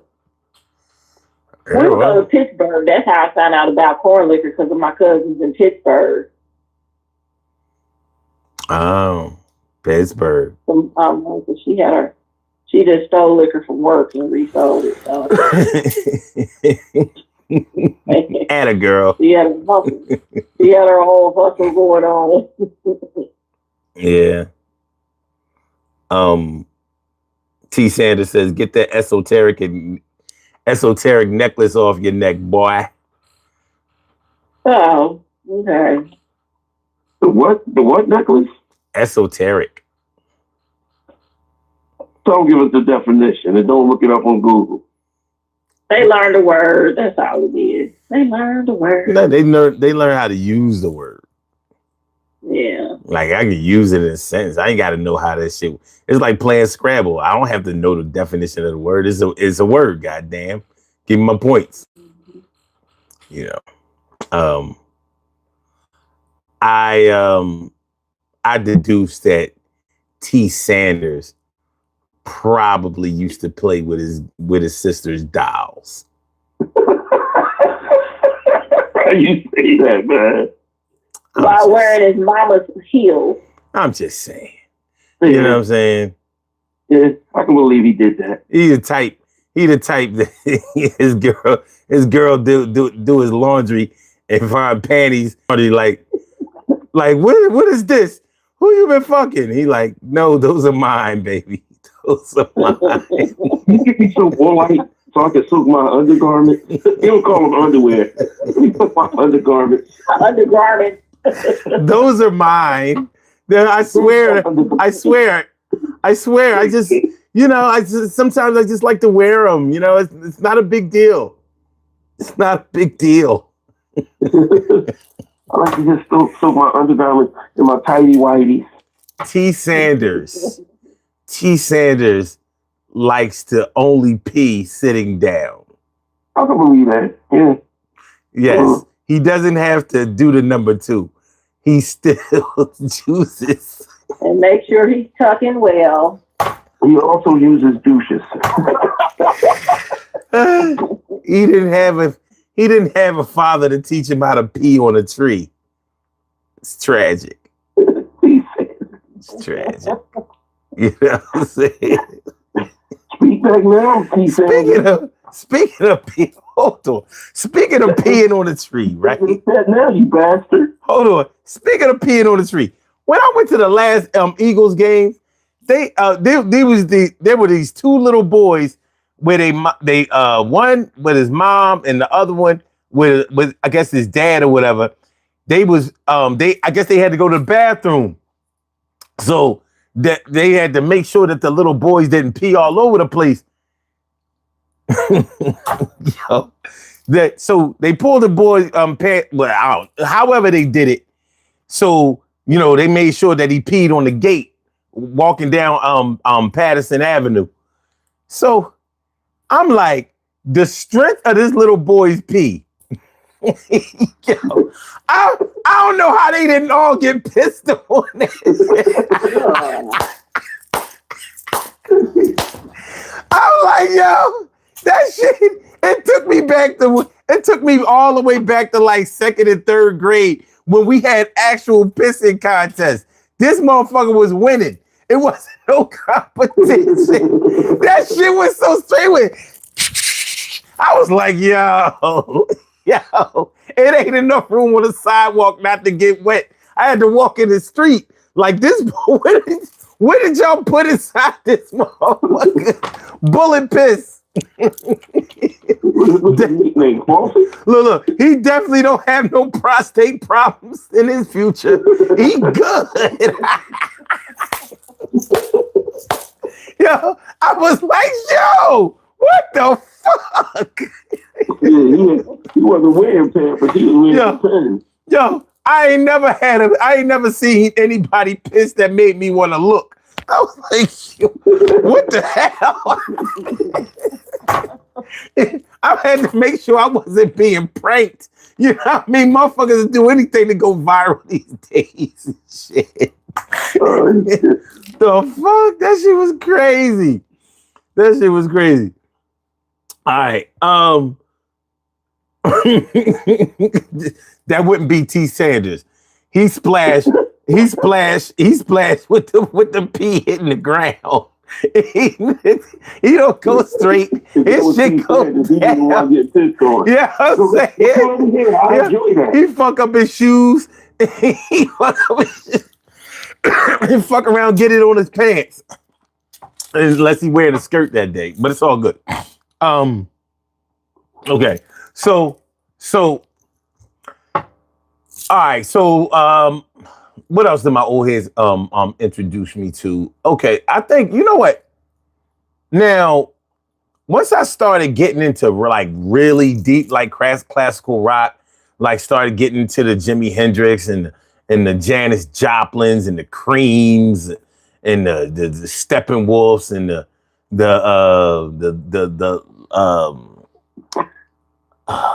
Leonard Skinners and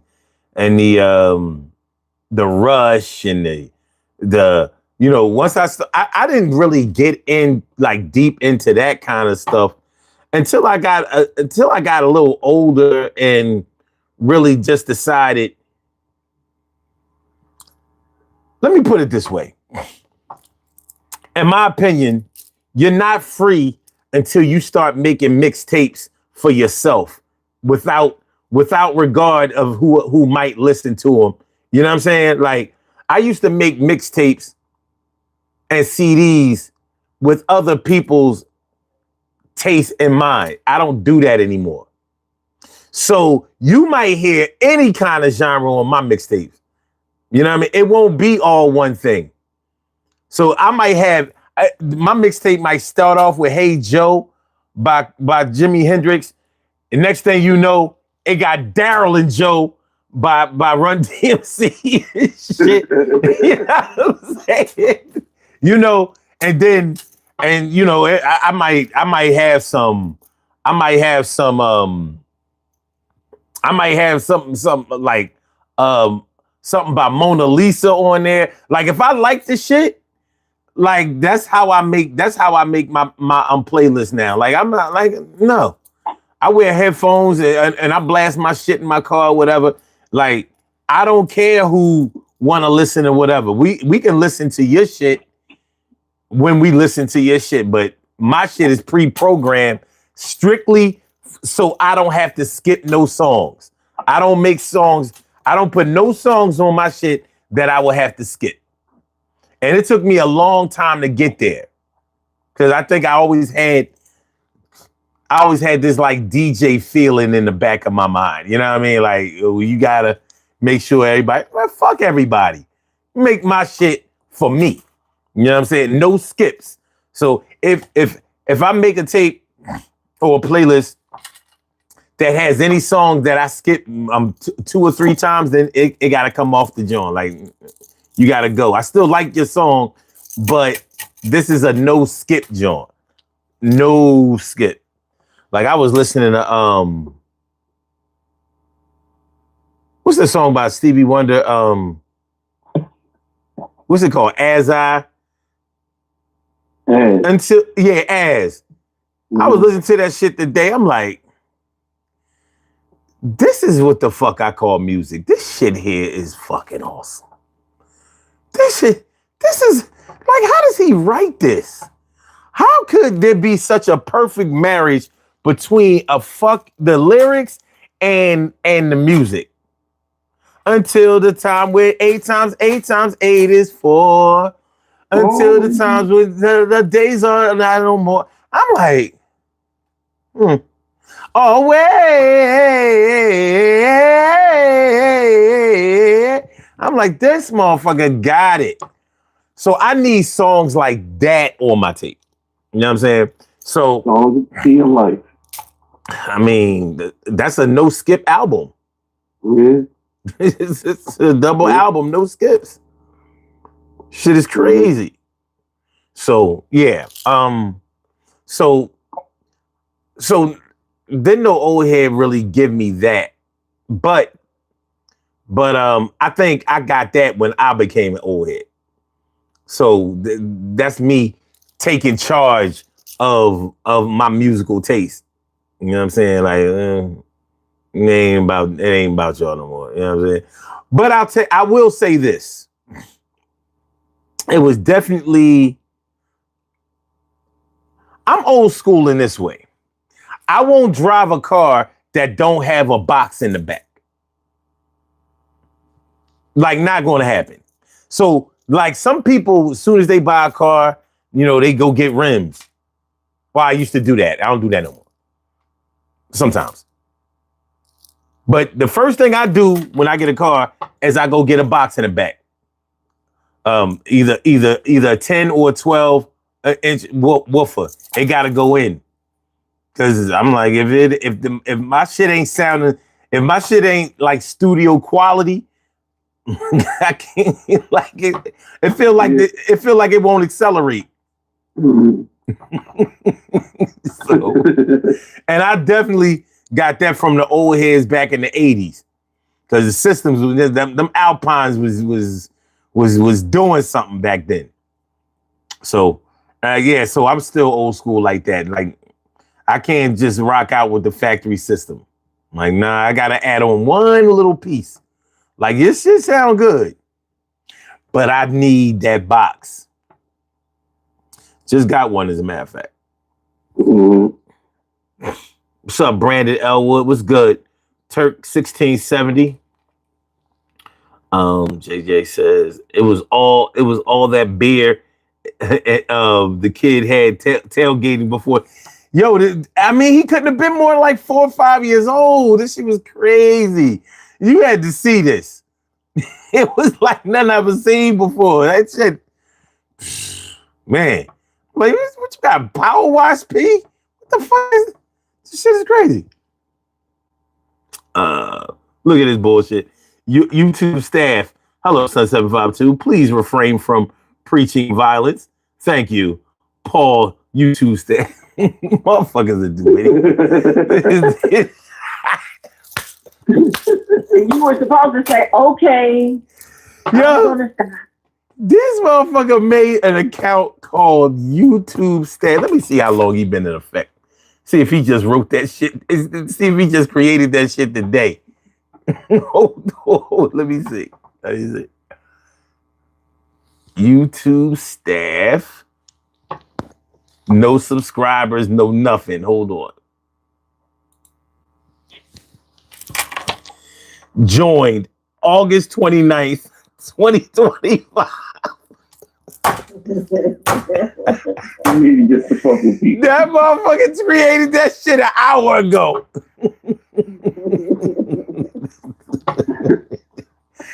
Oh my God, boy. It ain't enough attention in the world for some people. It ain't enough. It ain't enough. He said, my G. I ain't even mad at you, son. I ain't even mad at you. Kieran Brinson says, what is going on? Nothing. No. Nothing. So we don't have nothing. We don't have nothing in the chat.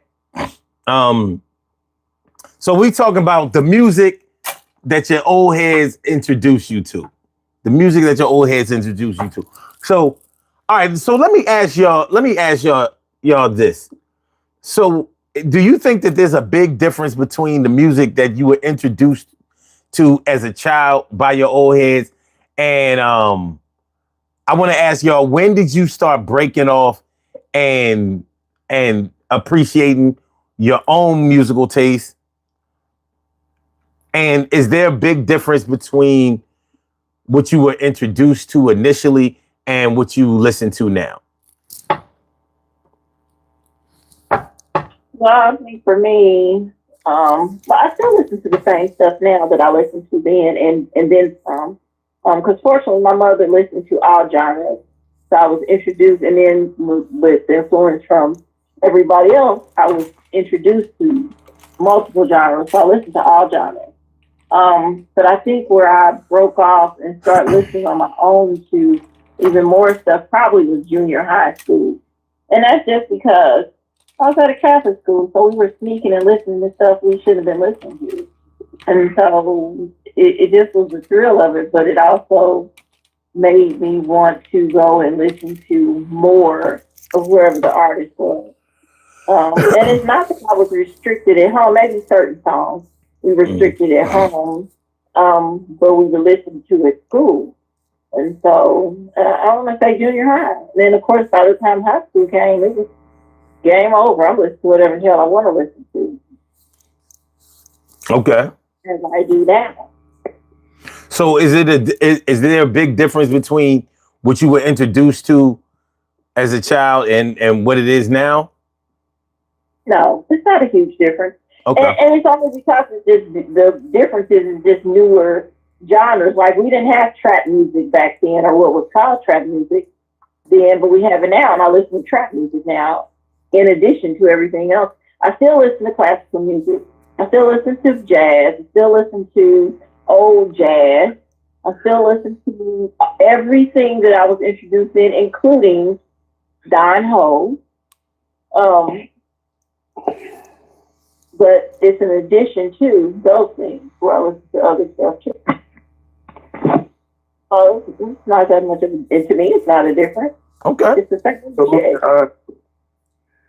Don Ho and his ukulele. Don Ho. Yeah, buddy. Yeah, buddy. Man, you go way back. You older than me now. This is the first time when people been alive and actually caught up to somebody's age and passed them. Amazing. Amazing. Look, I got left in the dust. Kim, it ain't right. Left in the fucking dust. God damn it. Fuck it. I'm getting it back. I want it back. I want it back. I'm 55, not her. I'm 55. I'm fucking 55. Not you. Not you.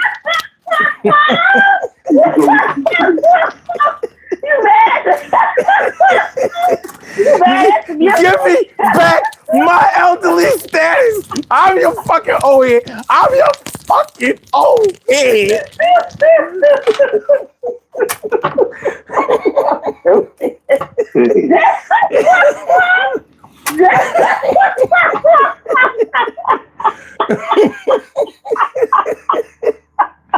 Man, that is the silliest stuff. Listen, I tell my friend about that all the time, and we get a good laugh because we both agree that part of the movie was so hilarious. She did not find it all dramatic like everybody else did back then. She was like, this corny ass thing. I'm like, right! I'm like, get out of here. He might have been cool, but he got some ass that night. What you say? Oh, He might man. have been cool, but he got some ass that night. When it got done for me, because I was like, I'm out doing this dumb ass stuff. Shit. Nigga, you can't fight. Who you gonna fight? You can't fight. That I don't know how you can say he didn't fight. That motherfucker fucked up the atmosphere. You know what I'm saying? That motherfucker, he fucked up the barometric pressure and shit. That motherfucker punched. Hey Troy. That motherfucker punched the rain into existence and shit.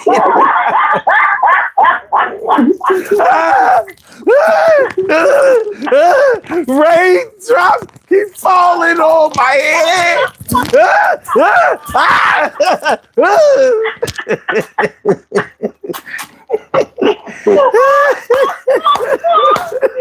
the right that you was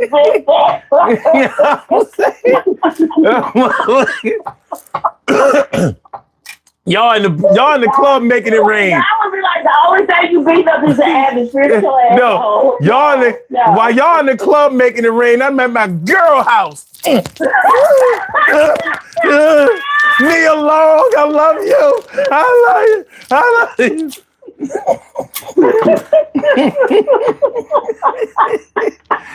Oh shit. Fuck that.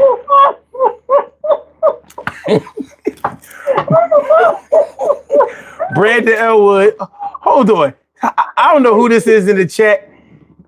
I can't read this shit. No, I don't even know what this is. He said, chill, you doing too much to impress that girl. What are you, like 10? Impress me, buddy. Hold on. Well, he must be like, yo, they gotta stop letting kids. Look, I rated this show for adults only. He gotta be like 13. I mean, let me find out. He just started in 8th grade today or some shit. All right, Brandon Elwood said Prince, Smokey, Madonna, Warren G, Hart, The Police, Metallica, Whitney, Mariah, Commodores, I think he's saying. Found out shit that got older and got back into the 80s. Yo, that's a hell of a variety. I like it. Very diverse. Now that sounds like that sounds like one of my mixtapes. Like that. You know what I'm saying? Only thing that's missing. Oh, and it's not really missing because he got Warren G here. He got Warren G because I was about to say the only thing that's missing is rap music, and it would have been mine. But no, it's still the same shit. It's still the same. It's good. Yeah, that's and I don't know.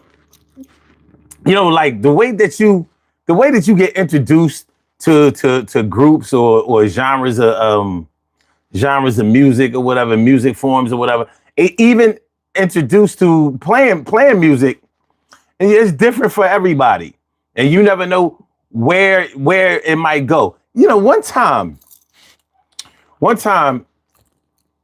Because I got white people in my family. My dad was married to a white woman.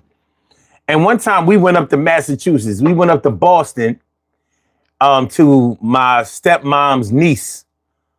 Well, we was going up there because my sister was going to school up in Boston. So we was going, I drove up there in my truck and, loaded up her shit because we were going to drive back to Philly. And we stayed overnight at my step cousin's house. You know what I'm saying? And when I tell you this is the worst experience I ever had, first of all, Massachusetts cold.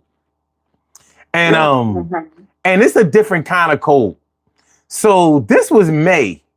Because she finished school in May because we talking about college.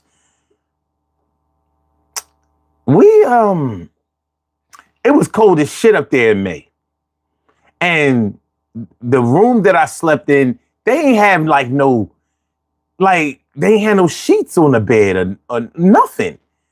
I was like, yo, I had to use my coat. Just on a mattress? I had to use my jacket to cover me. I was like, y'all don't have no blankets? Oh, well, they made us some kind of stupid ass excuse. I was like, now, the only reason I stayed with them was because I told my sister, because when I went to drop her off the first time, I stayed there overnight. I stayed in the dorms and everything was cool. I stayed at her cousin's crib all the way out. It wasn't in Boston. They lived out in the burbs somewhere, like right on the outskirts. It was cold as shit in that house. I got up to use the damn shower. First of all, they had these two mean ass cats that they let be on the kitchen table and all of that. I was like, but he had a whole music collection. He had like hundreds and hundreds of CDs. And I didn't see one title of anybody that I recognized. I was like, what the fuck is this? And I asked him, I said, what kind of music is this? He said, he made up some shit like I'm like, what in the Hasidic Jew is this shit? You know what I mean? Like, it had to have been some deeply Eastern European shit. I was like, what is this? Polish music? Like, I didn't see like hundreds of CDs. Imagine if you can, hundreds of CDs and you don't see, and with my knowledge of music, not one artist or title that I recognize. I'm ready to go home. Mm-hmm. Speaking of ready to go home. So when I got up the next morning to take a shower, they must have had a hot water tank the size of a gallon of milk. Oh no. No. Oh no. Yo, that shower, I ain't the type to just be in the shower for no long time. That shower got cold so fast. I was like, this is a fucking nightmare, dog. This is a nightmare. I was so ready to go. I was like, listen, stepmama, I'm about to get up and go, load up the truck and get on the body here, get on the road. Because we driving from Boston to Philly. That's like a good 6-7 hours. So she went in the shower after me. Because she wasn't driving with me. She jumped in that shower and I was mad at her too, because I was like, you made me sleep the fuck out here with your weirdo ass niece and nephew. You know what I'm saying? They wasn't just weird, they look weird. I'ma just keep it a buck. First of all, they was ugly. Both of them. You know what I mean? I was like, what the fuck is this? This is crazy. And so she stepped in the shower, and I was just like, I want to see how this go. She was in and out of that shower so motherfucking fast. That shower was like a bird bath. That water was cold and motherfucking. That shit, yo. So I froze at night. I don't think I slept a wink. I froze all night. Then got in a frozen shower, and then got up to go out in that Massachusetts cold. You know what I'm saying? That fucking Cape Cod cold. Yeah, I loaded my sister up in the car. Get in the fucking truck. We out.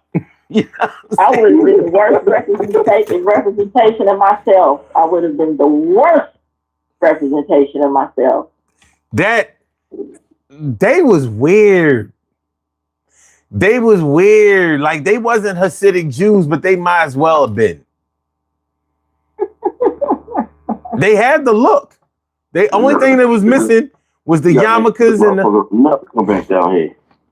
Brandon said I was the only white kid in my apartment on my mom's side where I lived. Lots of folks took me to school on some culture. Then my dad on the other side of town was white as hell. Brandon said, I got music from everywhere, LOL, but blessed to experience so much from many musically as well as life. Listen, I've had white roommates, so I'm not foreign to living with white people. But those white people were unacceptable. Yo, I got a story. I had a white roommate in college, and I had one of those small Louisville Sluggabacks. You went at the you know when you go out there and you throw in the balls and you knock everything you get to get. So I wanted one of those small Louisville Sluggabacks. Mm. So my white roommate was like, "Excuse me, Troy, can I ask you a question? Why do they call this a nigger beater?" Oh God, here we go. Oh, see.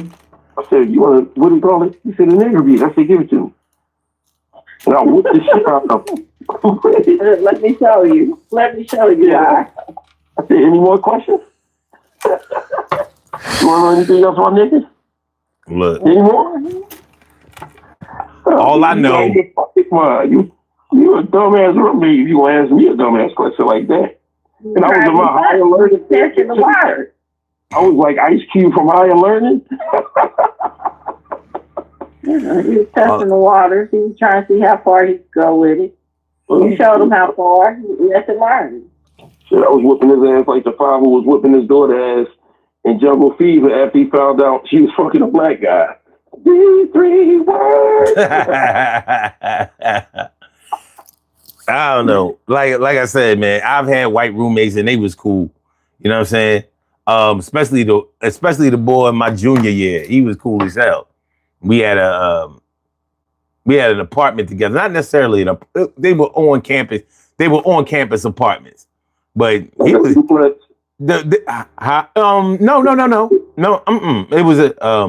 It was sort of like a townhouse, but it was an apartment. It didn't have like 2 floors or nothing like that.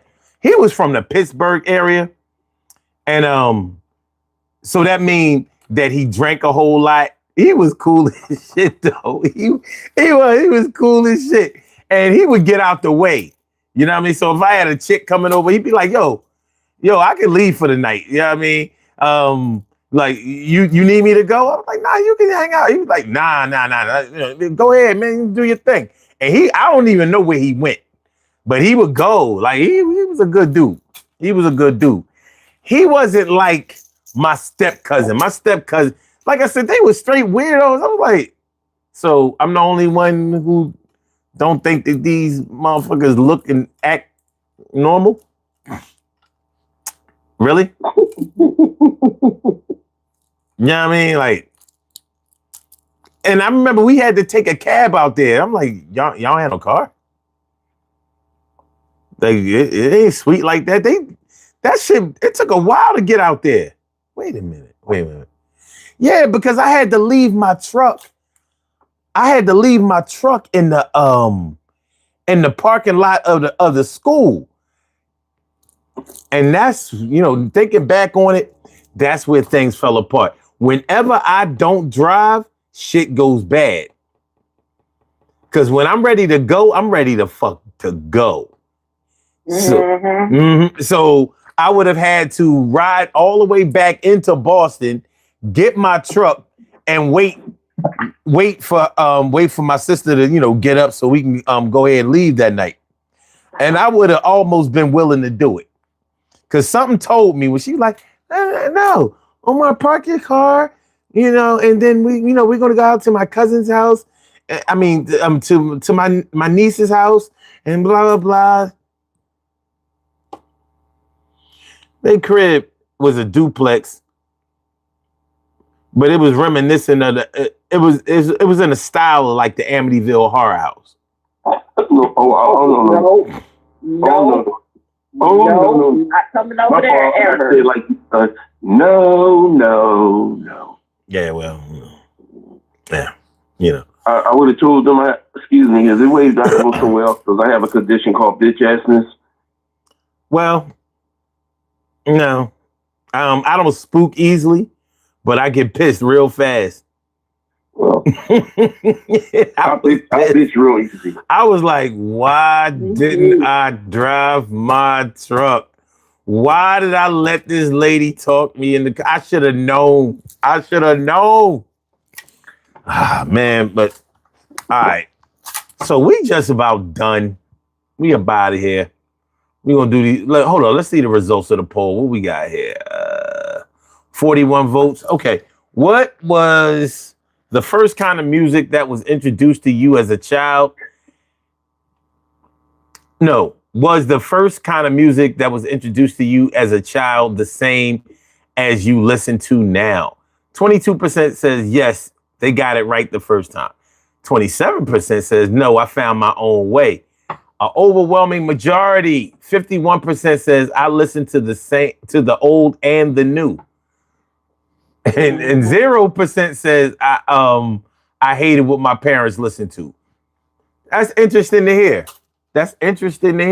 Because I've known people who couldn't stand the music that their parents listened to, growing up. They ain't want to hear none of that shit. But that's good. That's a good poll. Kim and Troy, y'all can say y'all parting words, and then we gonna do these birthday shout outs and get on up out of here. Mine is simply everybody stay safe and be at peace. That's what's up. I just want to say it's always a pleasure to get on this music, have some music on Friday, be on a music thing on Fridays, but it makes it even better when I'm on here with the live stream family, Son and Kim. So y'all enjoy y'all morning, y'all afternoon, and I'll be back tomorrow on the line. Thanks to you, Troy. Good stuff. All right, we will be back tomorrow afternoon. So make sure y'all come through for that. All right, so let's go. We have some birthday shout outs to do. Some people were born on this glorious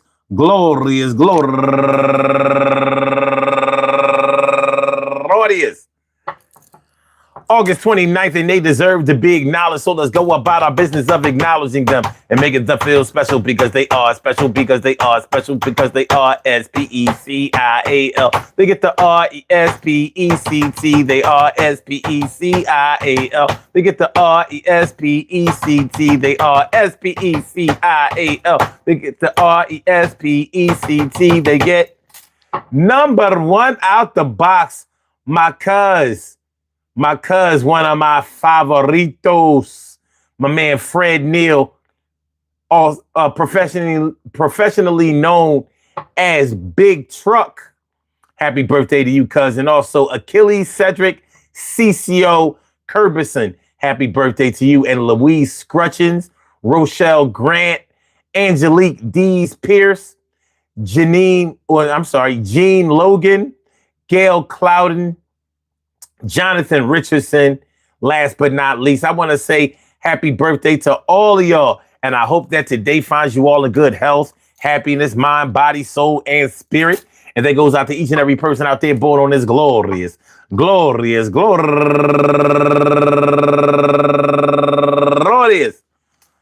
August 29th, anywhere out there in the world, worldwide, internationally, and universally. All of y'all go ahead and turn up but don't turn up too loud. Just turn up loud enough so everybody can hear you. Rock out, rock on and do the damn, the rock out, rock on and do the damn, rock out, rock on and do the damn thing. You do your thing, y'all. Represent the queens and kings. You do your thing, y'all. Represent the queens and kings.